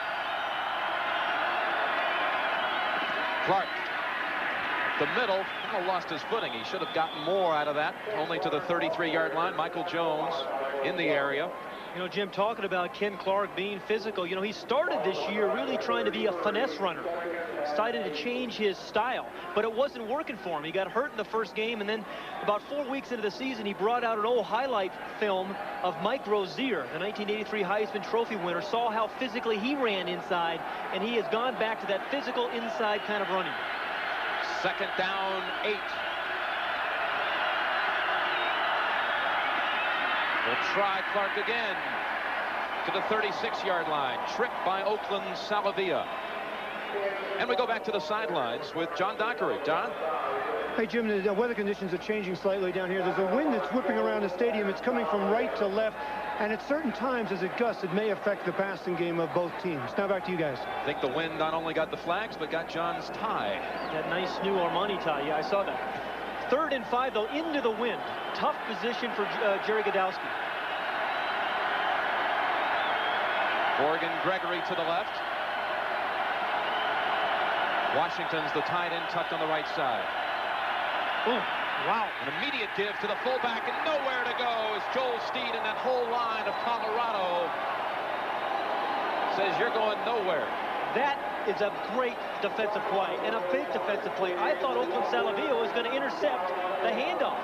Watch 99. I thought the ball was going to be handed to him. But it was Salavia, it was Steed, it was Walker, it was McGee. They're playing great team defense. It was Oakland Salavia who last week, after the victory against Oklahoma, led the team into a Samoan prayer to honor Salanesi. And the kick by Stiggy comes to Campbell at the 26. He has an opening. Here he goes, Jeff Campbell. He may break it. He is run down by Richard Bell.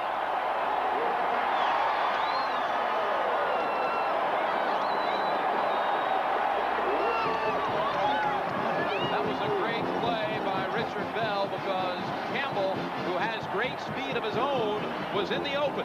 You know, again, I thought there was a clip there by number 6, right there in the back. It was the same player, Eric Hamilton. But what Jeff Campbell does such a nice job of, Jim, is setting up his blockers. And he doesn't waste any time. Every good punt returner that I have seen doesn't dance around the hole. He takes it upfield. 53-yard return. Colorado inside the 20 of Nebraska. Hagan to the 13-yard line. Tyrone Leggett on the tackle. One of the most dangerous men on the corner of the defense in college football is Darian Hagan, because he can beat you with foot speed, he can run right through you with power, as we've seen, and he can pitch the ball from anywhere on the field. He'll pitch it at the line of scrimmage, and then he'll pitch it maybe 30 yards downfield. We saw that earlier. Well, there's only one option quarterback you could really compare him to those kind of moves. That's Jamel Holloway. Holloway is his hero. He grew up in Los Angeles, in the area, just as Holloway did. He saw Jamel first play in a Pop Warner game in the 7th grade. And Hagan running the option right this time, keeping it and getting to the 10-yard line, about a yard short of the first. Mills and Bird on the tackle. Colorado in the first half, their possessions, well, the interception by Bird, a punt, back-to-back touchdowns, including the second one set up by the Campbell return. 3 more punts and a Culbertson field goal. Campbell has set them up in great position again, but it's 3rd and short. 3rd and 1, Pat, from the 10. Remember, Bill McCartney told John Dockery that if the free safety Tyrone Bird comes up and supports on runs, we have to be able to throw the ball. Bird just made that last tackle.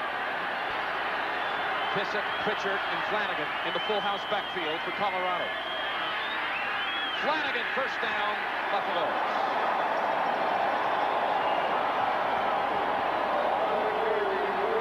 Anytime you're picking up first downs in 3rd and short situations, as often as Colorado is, it means your center and your 2 guards are doing a nice job. Jay Lewinberg, the center, Joe Garton, the left guard, and Darren Muhlenberg, the right guard, did a great job of getting off the line of scrimmage and pushing the line of scrimmage back.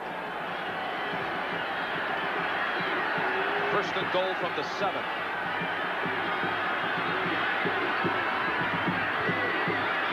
From the right hash mark, we'll run it left.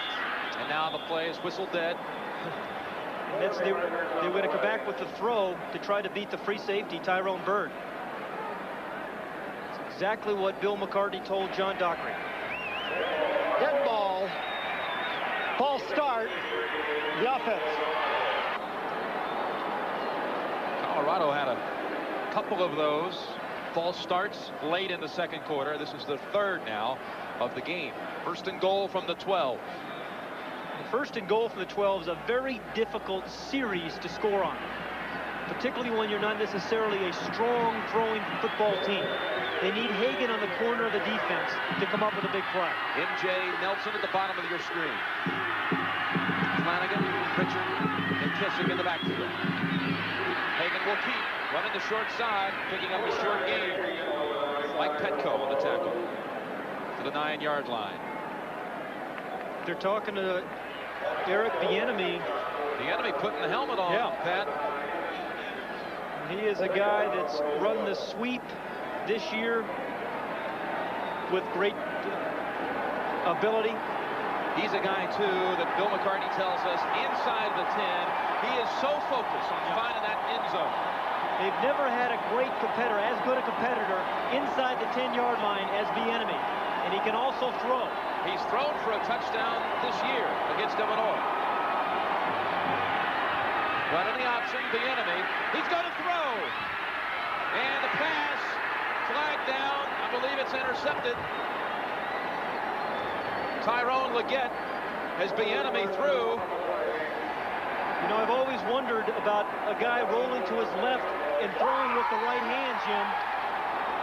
But they brought him in for that one particular play. He threw a big pass early in the year going to his left. Now, the flag is an offensive interference. Leggett came down with the football. Defensive pass interference. Wow. First. So, take it away. Back to Colorado. The football goes.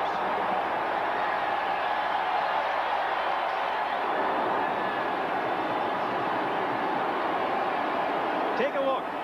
Again, Bieniemy rolling to his left. Pritchard, number 9, is the intended receiver early. And then behind him is MJ Nelson, but he did push on him. Leggett, number 3, pushed off. You didn't see a push off there. I really didn't see it in that. I think we caught it a little bit late. But the official standing right there. And the ball rests at the 2-yard line. That's a side judge's call. Oftentimes on an underthrown deep ball like that, you're going to have a defensive back run through the receiver. So, take away the interception. First and goal from the 2. Flanagan hit at the knees by Kent Wells. We've got another shot of that controversial play, Pat. Take a look. And again, it's Leggett, number 3, who's going to come into the picture on the underthrown deep ball.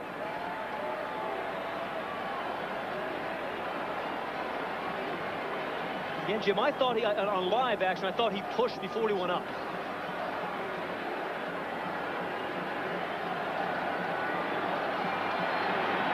Second down goal. Colorado. Pritchard, Kissick, Flanagan in the full house backfield. Pritchard in motion. Running the option. The late pitch to Flanagan. Looking for the corner. He has it. Touchdown, Colorado.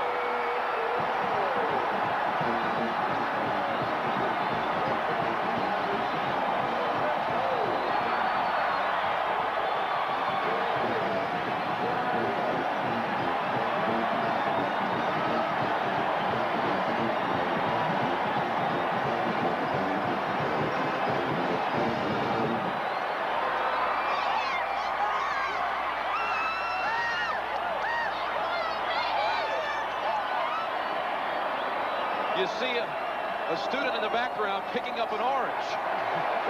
Oranges are flying from the stands, and Colorado leads by 10. Darian Hagan will show the defense the ball, and you have to attack the ball. And once you do that, then he pitches it to J.J. Flanagan, and no one's going to catch him on the corner of the defense.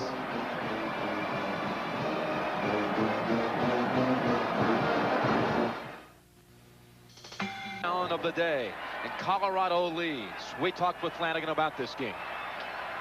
You can look back 10, 20 years from now and know that you were a part of one of the greatest Colorado teams that ever played here, and to know that you were a part of it And for me, it's special because I have an opportunity to start in one of the biggest games in Colorado history.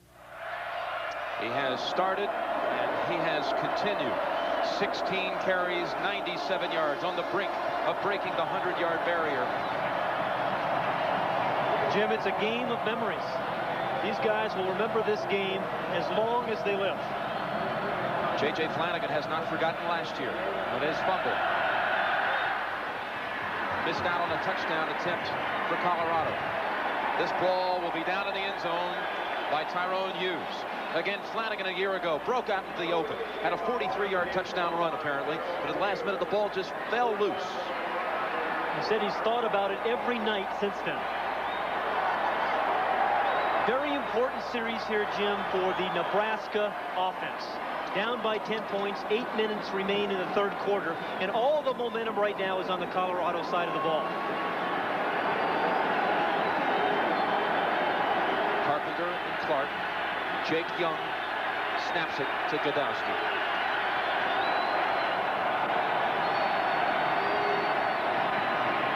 Godowski running the option, and no gain. Chad Brown, redshirt freshman from Pasadena, California, makes the tackle. Nebraska, the leading rushing team in the nation. 400 yards a game they average. And in the first half, 117 yards. And really, it's been because, I think, largely Arthur Walker, Alfred Williams, Joel Steed, and Oakland Salavia with McGee. The front five have done a remarkable job for Colorado. Nate Turner to the left, Gregory to the right.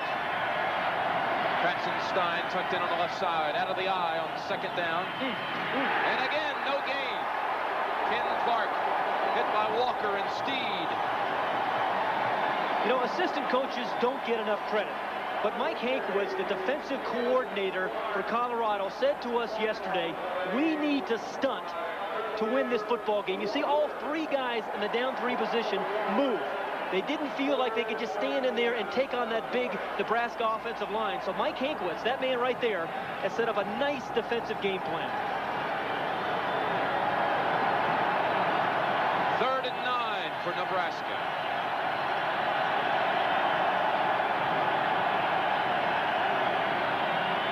Looks like a busted play. Godowski has a man open. And it's Richard Bell, the wingback, picking up the first down after the 13-yard gain to the 34-yard line. Godowski was looking around on the play action. Was that supposed to happen that way, Pat? I think he was a secondary receiver, Jim, but how many times over the years have we seen wingbacks make plays at Nebraska? Good pressure here on Godowski. It's number 59, Jones, who gets up in his face. And I tell you, that is a courageous throw with that kind of rush on you. From the 34, Ken Clark slashing and getting to the 40-yard line. 6 minutes left in the third quarter. Colorado 24, Nebraska 14. Jim, I really believe this is going to come down to be a fourth quarter game. Still a little under 6 minutes in the third quarter. But what offensive and defensive linemen here set the tone for the fourth quarter. Who's going to dominate the line of scrimmage the last 5 minutes of the third quarter sets up the fourth. 2nd down 4. From the Nebraska 40.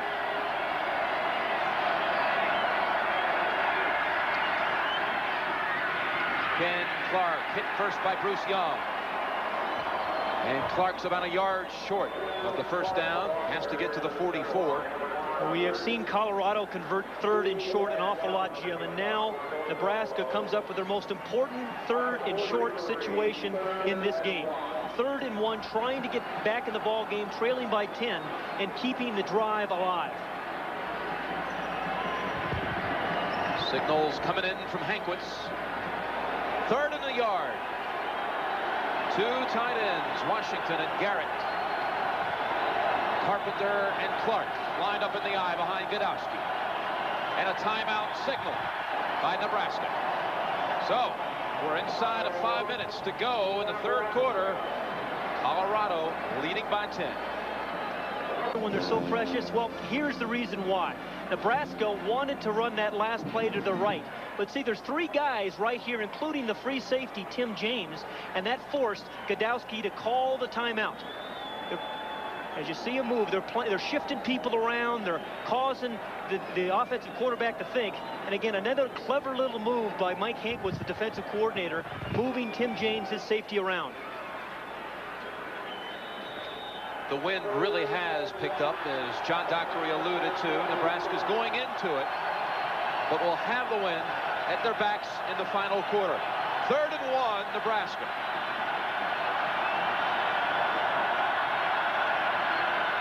Pitch to Clark. First down, Nebraska. And into Colorado territory at the 49-yard line. William Washington, the backup tight end, with a big block to help free Ken Clark. You are absolutely right. Without the block of the tackle, Glazer and Washington on the right side, these 2 guys, this is not a first down. But watch how Washington locks on Alfred McGee, or Canavis McGee, and just blocks him for 3 or 4 seconds to allow Ken Clark to pick up the first down. That's a terrific block by Washington. 1st and 10. Clark goes out in motion. Bell runs it. And Bell gets to the 44-yard line. Tackled by Chad Brown. Back to the sidelines with the Dockster. Hey, Jim, lest we forget, special teams a very important part of this game. Jeff Campbell, 3 punt returns for 106 yards. He set up 2 touchdowns. He's hoping to get his hands on the ball again. He hasn't stopped walking up and down the sidelines since he's been out of the game. Back to you guys. You know, John, it's no accident. They start every practice with special teams. They put an awful lot of emphasis on it, and that's why they're so good at it. 2nd down, 4 from the 43 of the Buffaloes. Godowski keeps, fumbled momentarily, and brought it back in. Tim James and Michael Jones put the pop on him. You know, again, if that free safety, Tim James, is up there making plays like that, that means there's nobody back in center field. They ought to be able to throw the ball deep. As soon as the free safety makes a lot of tackles toward the line of scrimmage, you ought to be able to throw the ball up top. It's 3rd and 2. Godowski's numbers, 8 carries, 62 yards. He needs 6 more yards to have the all-time rushing season by a Nebraska quarterback. Better than any single season rushing than Turner Gill or Steve Taylor, the current record holder. Godowski now dropping back, throwing, and complete to Kratzenstein for a first down. That is a route that Nebraska has run since Bob Devaney was coach years ago. You fake the little sweep, the counter action, and you bring the tight end on the crossing route. Kratzenstein is not going to outrun a lot of people, but if he gets open, he's going to catch it. He doesn't wait for the ball to get to his body. He gets his hands right out there, but Godowski paid the price. 95, Gary Howe puts him to the turf. He is a tough, physically and mentally tough quarterback. Carpenter, the lone setback. Bell and Turner on the wings.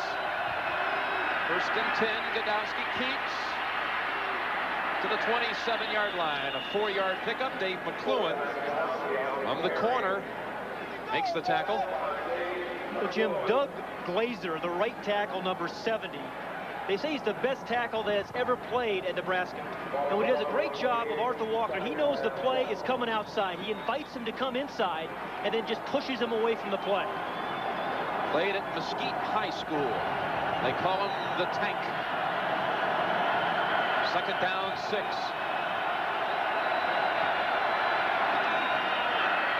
Going with Carpenter. And Carpenter to the 26-yard line. So Tom Osborne faces his third down situation in this drive. The first 2 were 3rd and short situations. Now he's in a little bit longer, 3rd and 4, 3rd and 5 yards. Again, we have not seen them run the screen pass other than the first play of the game. Which went for a touchdown, 51 yards, Brian Carpenter. 3rd and 5 as the sun breaks out.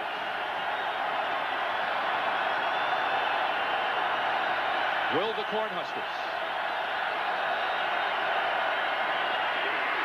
Godowski Gets away from the first wave. Looking at the end zone. Man open. It's Chris Garrett. Touchdown, Nebraska.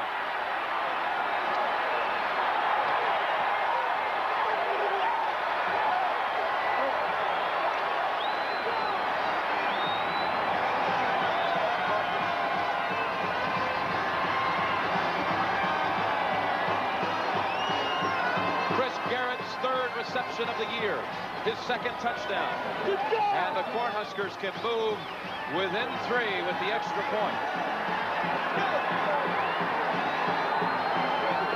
Barrios, left-footed soccer-style kicker.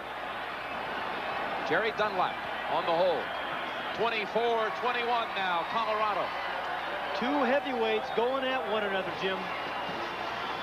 And again, to give the offensive line credit here first, because Godowski had an awful lot of time to get this ball off. And then Chris Garrett did a nice job of adjusting to the ball. And Nebraska is right back in it. And all gets started 2:30 Eastern time. So a chance to see Miami for many. Others will get to watch D. Dowis take on powerful BYU. Although BYU has been blasted by Hawaii already this year and struggling against Oregon today. The kick by Drennan, a short one into the wind. M.J. Nelson on the return. He's racing to the left side, looking for some more blocks. Gets to the 34-yard line.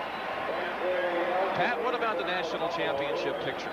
Well, there's a number of teams still involved. Obviously, Notre Dame, if they keep moving along. Big game in November 25th against Miami. Colorado, I think the winner of this game will be playing for the national championship in the Orange Bowl.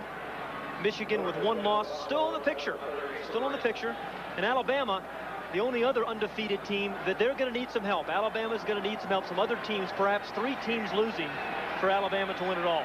Florida State's in the picture with 2 losses. No team's ever won the national championship with 2 losses, but they have come back quickly in the top 10. Fumble football by Hemingway and fallen on by Leuenberg. The center has now smothered 2 fumbles today. You know, it's funny you mentioned Leuenberg. He is the guy, number 52, the center, who was the biggest question mark coming into this season. But he's answered all those question marks. The ball was a little bit high as it was passed to Hemingway, but then he did secure it. And there was a big hit again by Tyrone Bird, who has played exceptionally well at free safety for the Cornhuskers. Final half minute of the 3rd quarter. 2nd down and 2 after the recovery by Leuenberg. Kissack's back in at fullback. Hagan's going to keep it. Has the first down to the 48-yard line. Wrestled down by Mike Kroll. And clock stops as they move the chains. Mike Kroll, number 88.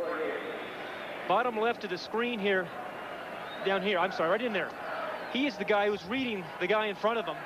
Steps through the block of the back, just fights him off with awfully strong hands, and then steps back inside. Well, they restart the clock once they move the chains. That is the end of the 3rd quarter. Colorado has won 28 straight games when leading after 3.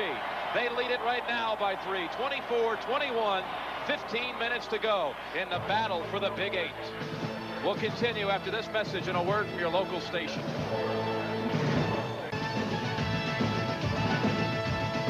CBS Sports coverage of today's CFA game is sponsored by Kodak Batteries. Depend on us to last longer than ever. The First Brands Corporation, makers of Prestone Advanced Formula Antifreeze. And by Wheaties. Better get your whole grain. Better eat your Wheaties.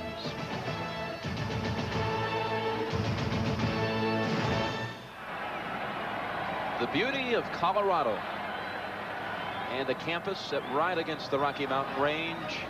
Folsom Field is truly an on-campus stadium. Its architectural design blends right in with the Western-style buildings of rock and tile here. The stadium opened in 1924, named after the coach, Frederick Folsom, who coached here at the turn of the century. It's the 65th year of playing football on the hilltop, as it's known. But there's never been a bigger one than this one today. And it's coming down to the final quarter with Colorado leading Nebraska 24-21. Jim Nance along with Pat Hayden and John Dockery. And Colorado on 1st and 10. And Hagan will tuck it in and gets tripped up near midfield by Mike Murray. You know, we talked earlier about this being a game of memories. Well, Mike Murray, the nose tackle, a senior, only 5'9", 240 pounds. This guy will not have a long career in professional football at all. This may be his last really big game, but these kind of memories that he is having today, he'll have the rest of his life. This game means a lot to Mike Murray. He was a walk-on, never even offered a small college scholarship, and starts at nose for Nebraska. 2nd and 8. Flanagan cutting his way, only for a yard. As we go back to John Dockery on the sidelines. John? Hey, Jimmy, I'm with a man who's been in a few big games for Nebraska. Bob Devaney, what does Nebraska have to do at this moment to win this game? Well, we've got to keep up playing good defense. We've had some fine defensive plays in this ball game, and then we've got to take advantage of that win in this last quarter when we got to win and see if we can't get a couple. It'd be nice to get a couple touchdowns on the board. Are you surprised by Colorado? No, I knew Colorado was a very good team, and I knew we had a good team, and I'm very pleased with Jerry Godowski, the way he's come up, and I just hope that we can win. Thanks, Coach. Back to you, Jim. All right, Doc, another 1st down picked up as the bullet pass from Hagan to John Perrick moves the football to the 35-yard line of the Cornhuskers. And that was a frozen rope from Hagan to Perrick. And I think this makes Darian Hagan a little bit different option quarterback than most people get a chance to see. He has got a strong and accurate arm. He's had some problems with the deep throws today because of the rush, but that ball was right on the mark to Perrick.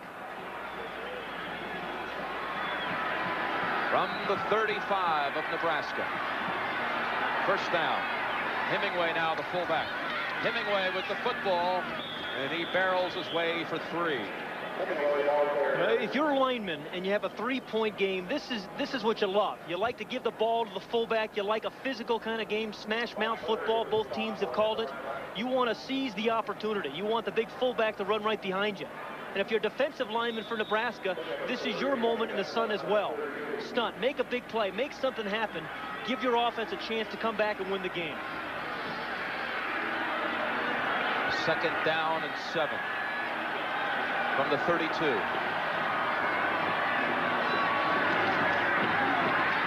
Hagan down for a loss by Mike Kroll. Charlie McBride, the defensive coordinator at Nebraska, says that Mike Kroll is one of the best players I have ever been around. He's got the size you like. He's 6'3", 225 pounds. He'll tip balls. He'll block kicks. He intercepts passes. He jumps over guys. And that time he stops Darian Hagan. Kroll came to Nebraska from Sudbury, Massachusetts. Brought his high school teammate Joe Sims with him. They're both juniors. They both play a key part in this defense for Nebraska. 3rd and 11.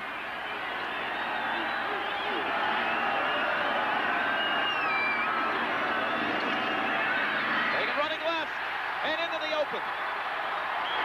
Inside of the 20. And out of bounds at the 19, a gain of 17. Pritchard gave him a big block, and then he didn't know what to do with Bill Coleman out in front. But you know, Jim, Darian Hagan has done it today with his feet, but that time he did it with his head, because this was an audible. He saw the defense overshooting this way, and he comes right around here, the defense overreacting. But this was an audible. Defense overshifted to the right. He came right back. Trying to follow the block of Bill Coleman. Coleman's not used to having that kind of speed behind him. He may have scored had he cut it to the inside. On 1st and 10, it's Hagan again. He may get his touchdown here. No, he stopped at the 3-yard line. A gain of 17, 21 carries for 88 yards. Darian Hagan.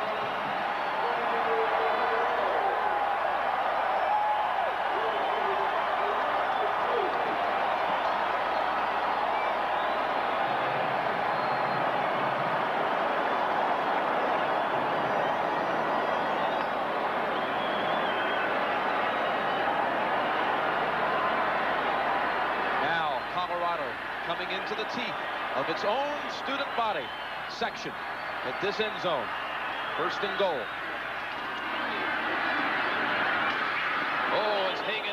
by Pickens, Bruce Pickens.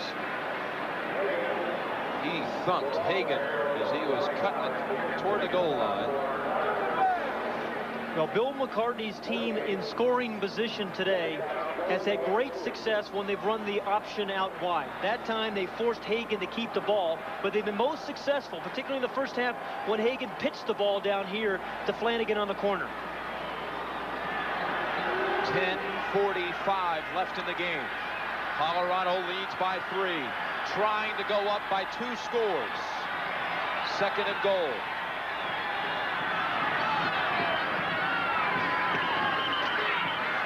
Play is whistled dead. Boy.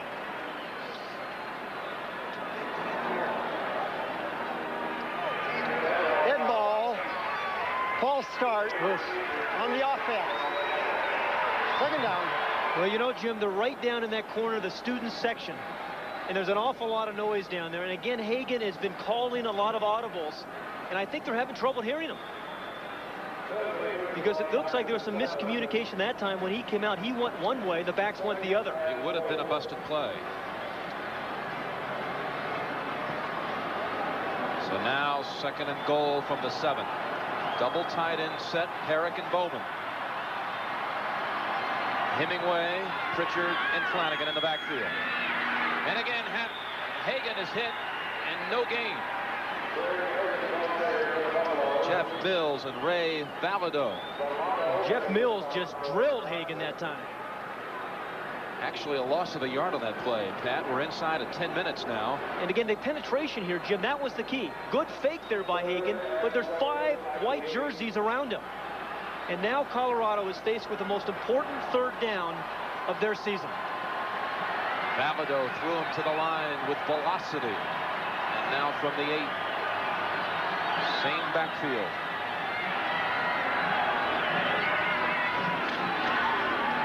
Pitch to Flanagan.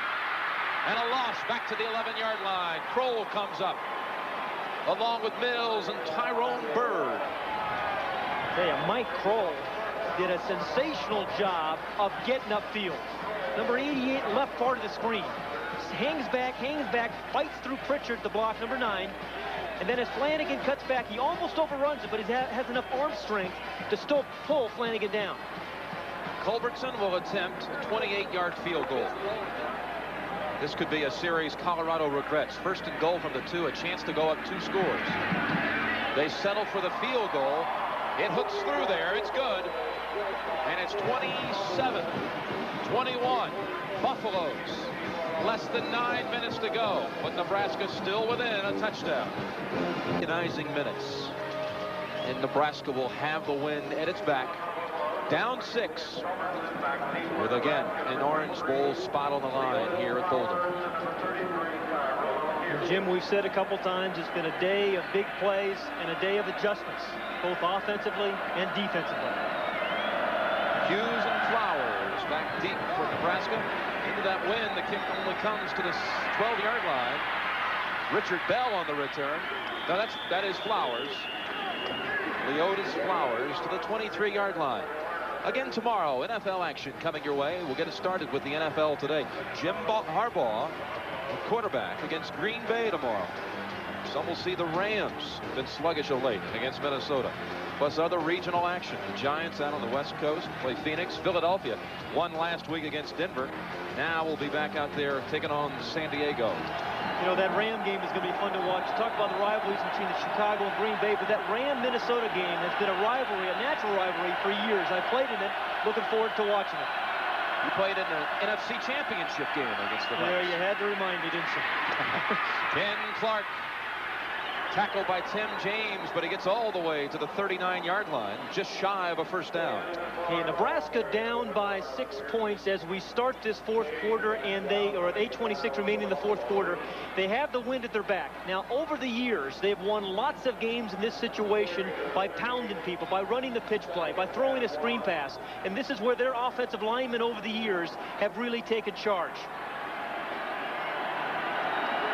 2nd down and less than a yard. Bostic left, Bell to the right. Now Bell in motion. And Godowski looking to go along the bell. And McClellan on the coverage.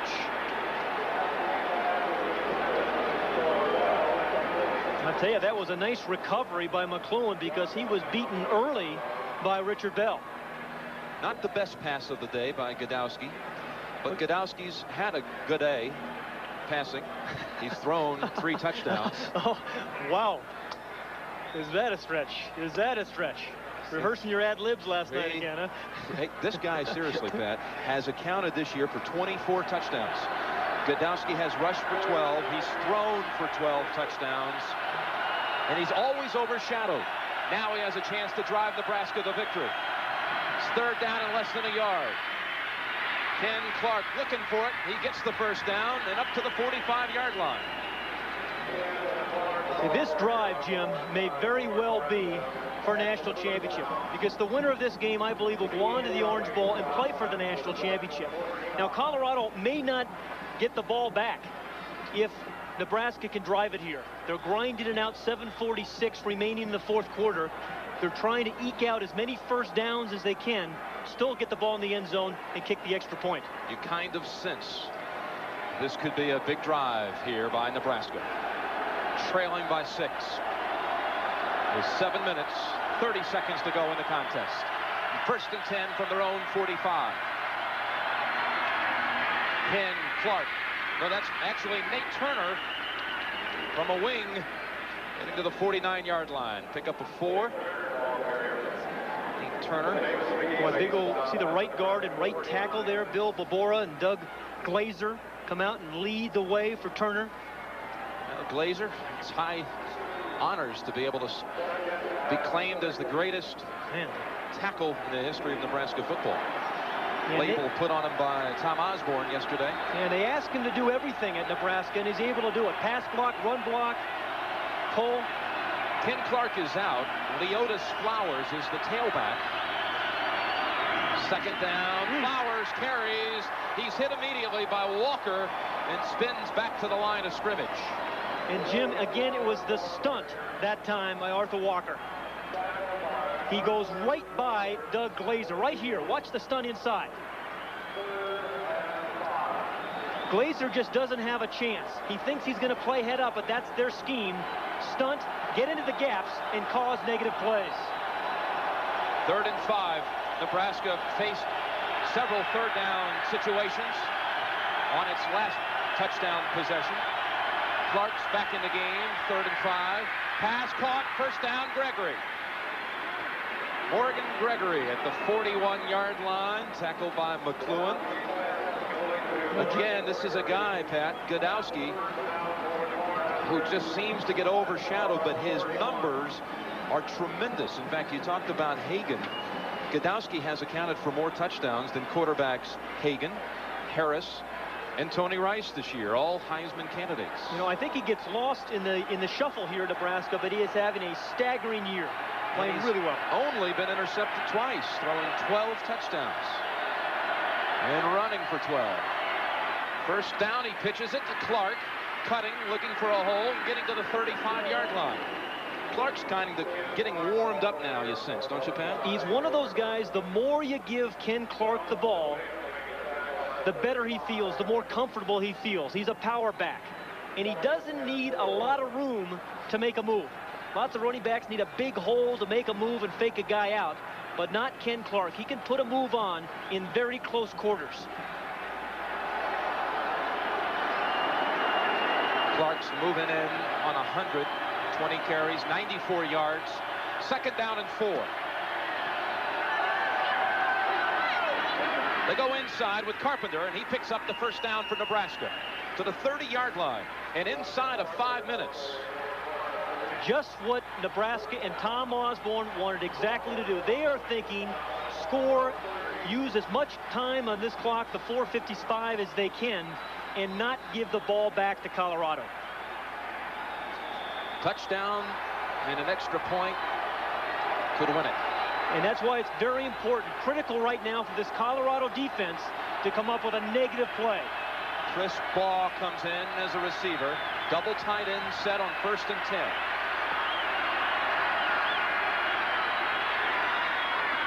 Ken Clark, only a yard. Gary Howe and Canavis McGee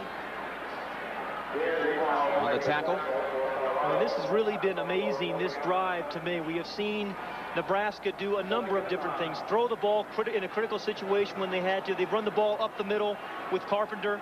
They've run the ball outside with Power.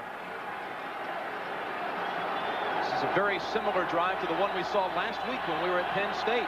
Penn State drove it and utilized Blair Thomas almost all the way downfield before missing the game-winning field goal at the end. Now Godowski was looking to throw. He'll run it, and he's out of bounds at the 24-yard line. You have talked about Godowski and how he gets overlooked. You watch film of Godowski and you think, he can't hurt me.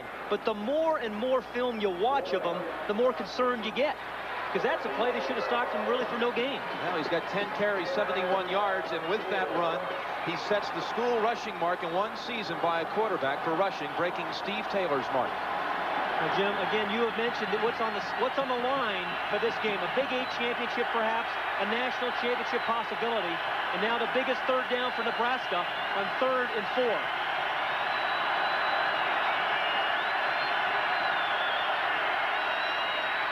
Godowski looking to pitch. No one there, and Joel Steed had a hold of him. What a play by Joel Steed.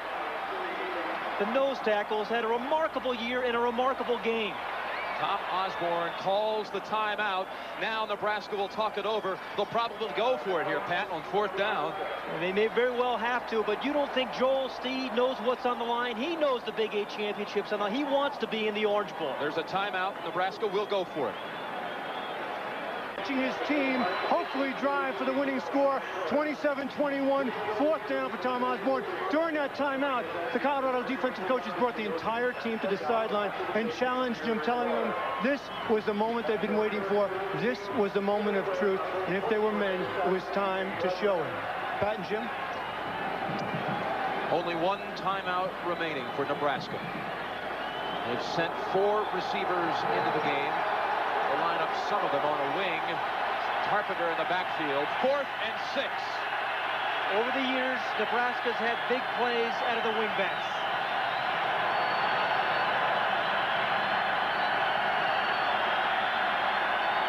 Got one-on-one coverage with Bostic. But they go to Bell, and it's incomplete. The pass was short.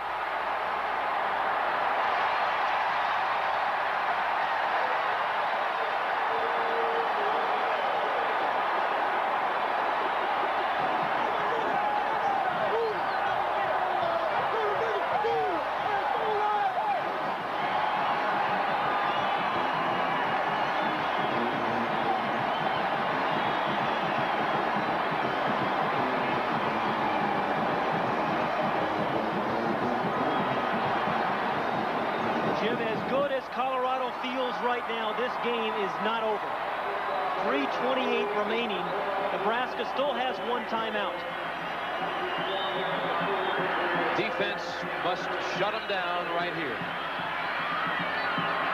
Not allow Colorado to pick up a 1st down.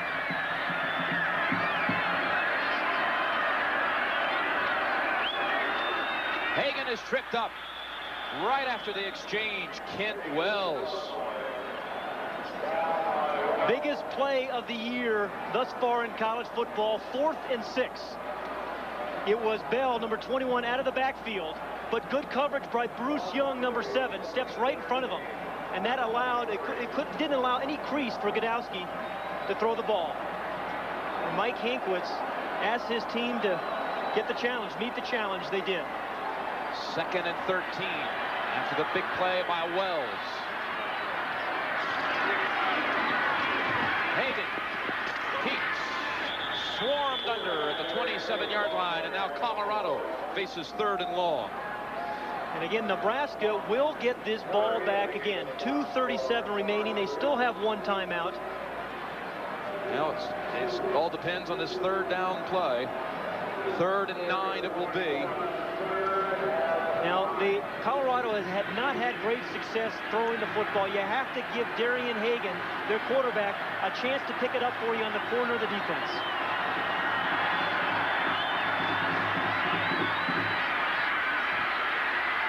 Nebraska will get the football back. Mike Murray ran down the line on the option and stayed with Hagan. And now the Cornhuskers use their final timeout.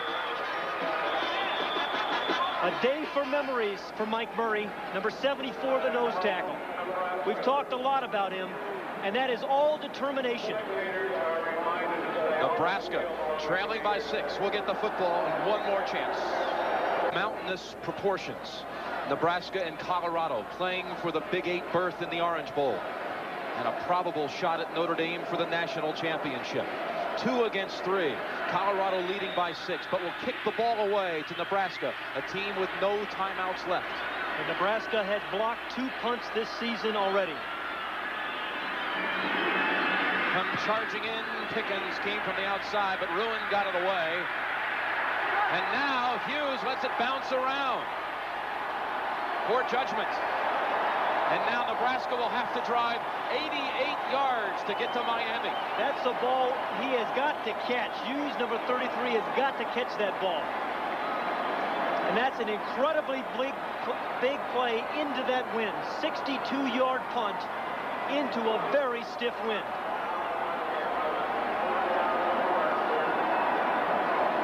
I'll tell you, if Colorado goes on to the Orange Bowl, and if they win a national championship, that is as big a play as they've had all year. Special teams, again. Colorado has had huge plays out of their special teams. Jeff Campbell on punt returns, and Ruin there on the punt. That ball did roll 18 yards. With the wind at their backs. 1st and 10, Nebraska.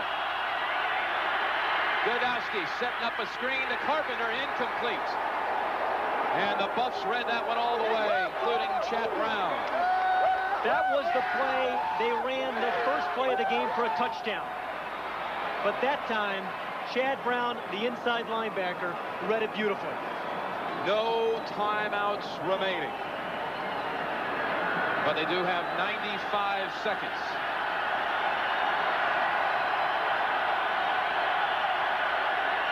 Chip ball to the left. Gregory to the right. This is the end zone where it gets especially loud. Nebraska has thrown the ball effectively this year when it's been a surprise. It is not a surprise now.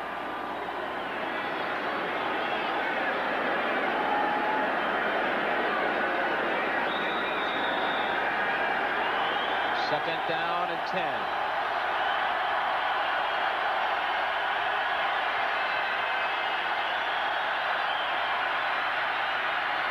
Godowski has Gregory open. Incomplete. The nickelback, Greg Thomas, came over and batted it away. But Gregory, for a fleeting second, was open. Well, you know, virtually every player has contributed on this defensive team. But now Godowski facing 3rd and 10.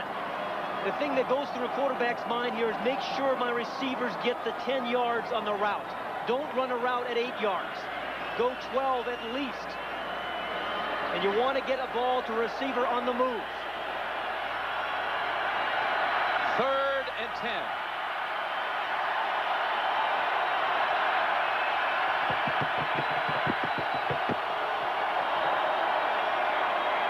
They run the football with Carpenter, and it only nets 2 yards. Everybody will question Tom Osborne on that call, but it was a nickel defense. He thought he had a chance for a big play up the middle. The element of surprise, but again, the Colorado defense answered the question. Wow. Clock is running, but more importantly, this is 4th down. This is the last chance for Nebraska.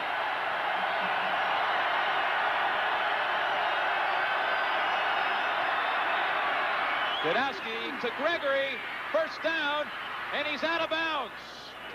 Boy, he had an open sideline ahead of him. But it's a Nebraska first down, and it stops the clock with 49 seconds. Well, we have seen athletes respond to incredible pressure today. Once again, Godowski, big cushion there by McClure, number 12. He is wide open. He tries to drive on him, but then I did almost a critical error. He had the head on the wrong side, and had not Gregory stepped out of bounds, he's gone.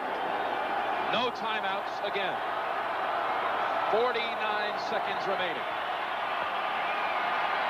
72 yards away from victory. Godowski across the middle. What a catch! Wow, Richard Bell leaping up with one hand and bringing it down. Great players respond in big games.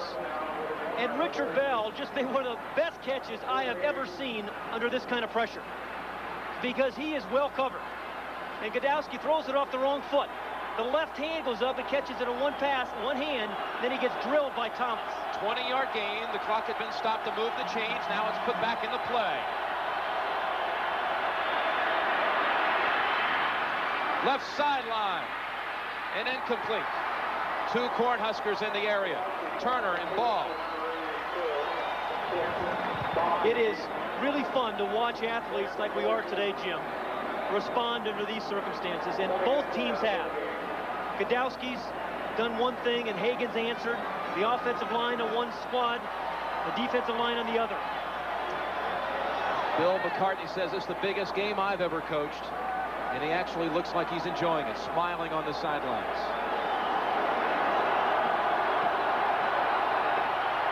25 seconds to go.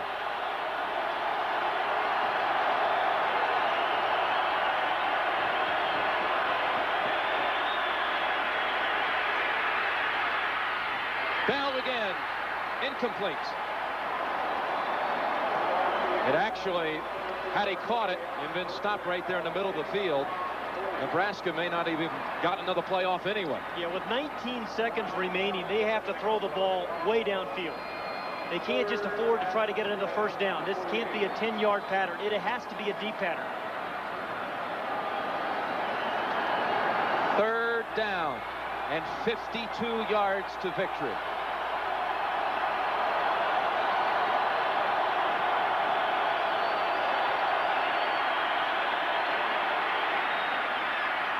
A little too high for Kratzenstein. He was open. That route's not going to do it for you, Jim. He was open enough where he might have been able to catch it and get out of bounds around the 40, but still, you're right.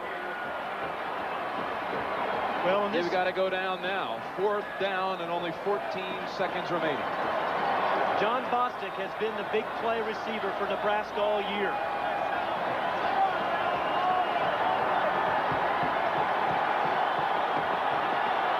Folks in Colorado, get ready to call for reservations to Miami.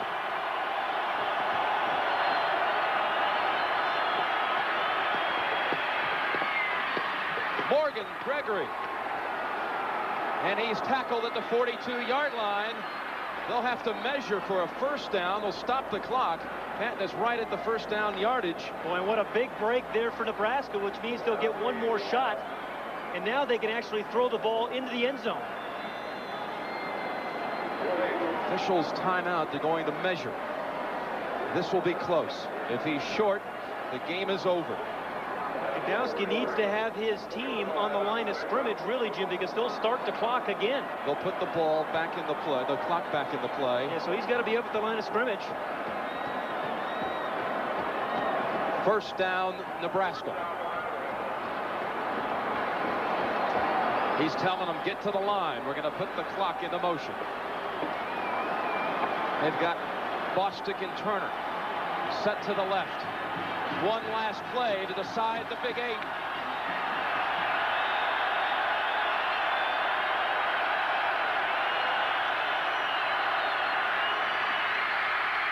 He's past the line of scrimmage.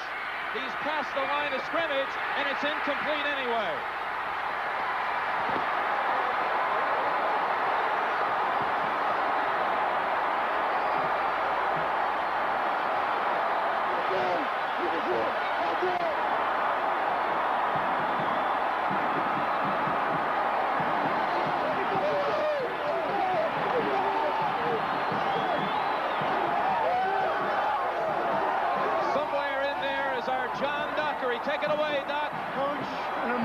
victory. It's the biggest game of your life. Can you tell us? Oh, yeah, it's the biggest. It's as sweet as it gets, and I couldn't be prouder of our players and coaches. We've worked real hard to get where we are, and we want to be humble in victory, but we want to enjoy it. Darian Hagan, Hagan was sensational. Hagan should win the Heisman Trophy. Special teams spectacular too, Coach. Special teams were out of sight. Congratulations, back to you. Okay, guys. All right, he's touting his quarterback now for the Heisman. In Colorado, now just a mere formality away from locking up the Orange Bowl berth. All they have left is Oklahoma State and Kansas State. To make it official, they just need one win. They should have no problem with that.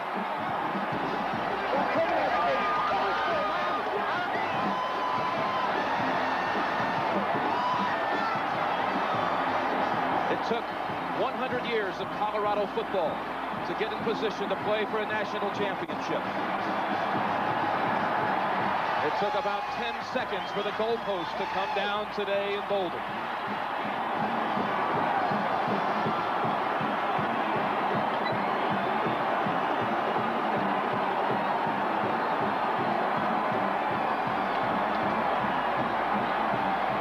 They've won it for Sal.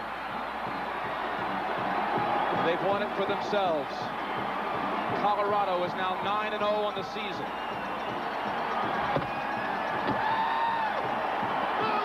This team driven by the courage and memory of their deceased spiritual leader, Sal, who only hours before he passed away on September 23rd wrote these words to his teammates. Don't be saddened that you no longer see me in the flesh, because I will always be with you in spirit. Hold me dear to your hearts, as you know I do all of you. I love you all. Go get them and bring home the Orange Bowl. It was signed, Love, Sal.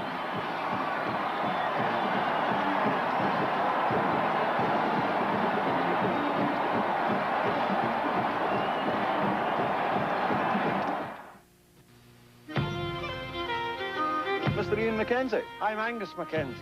Ian's moved down the road. Today, with service to 175 countries, Oh, you've been wanting Ian Alistair, Mackenzie. UPS delivers to nearly 4 billion people, Also for McKenzie. Hi. including the extraordinary concentration of Mackenzies along the northeast coast of Scotland. Mr. Ian Alistair McKenzie. No trouble finding me, did you, lad? No trouble at all. UPS, we run the tightest ship in the shipping business. Now Chevrolet offers cash back on even more new Chevy trucks. Up to $1,250 cash back or 6.9% financing on most new Chevy trucks. Pick up.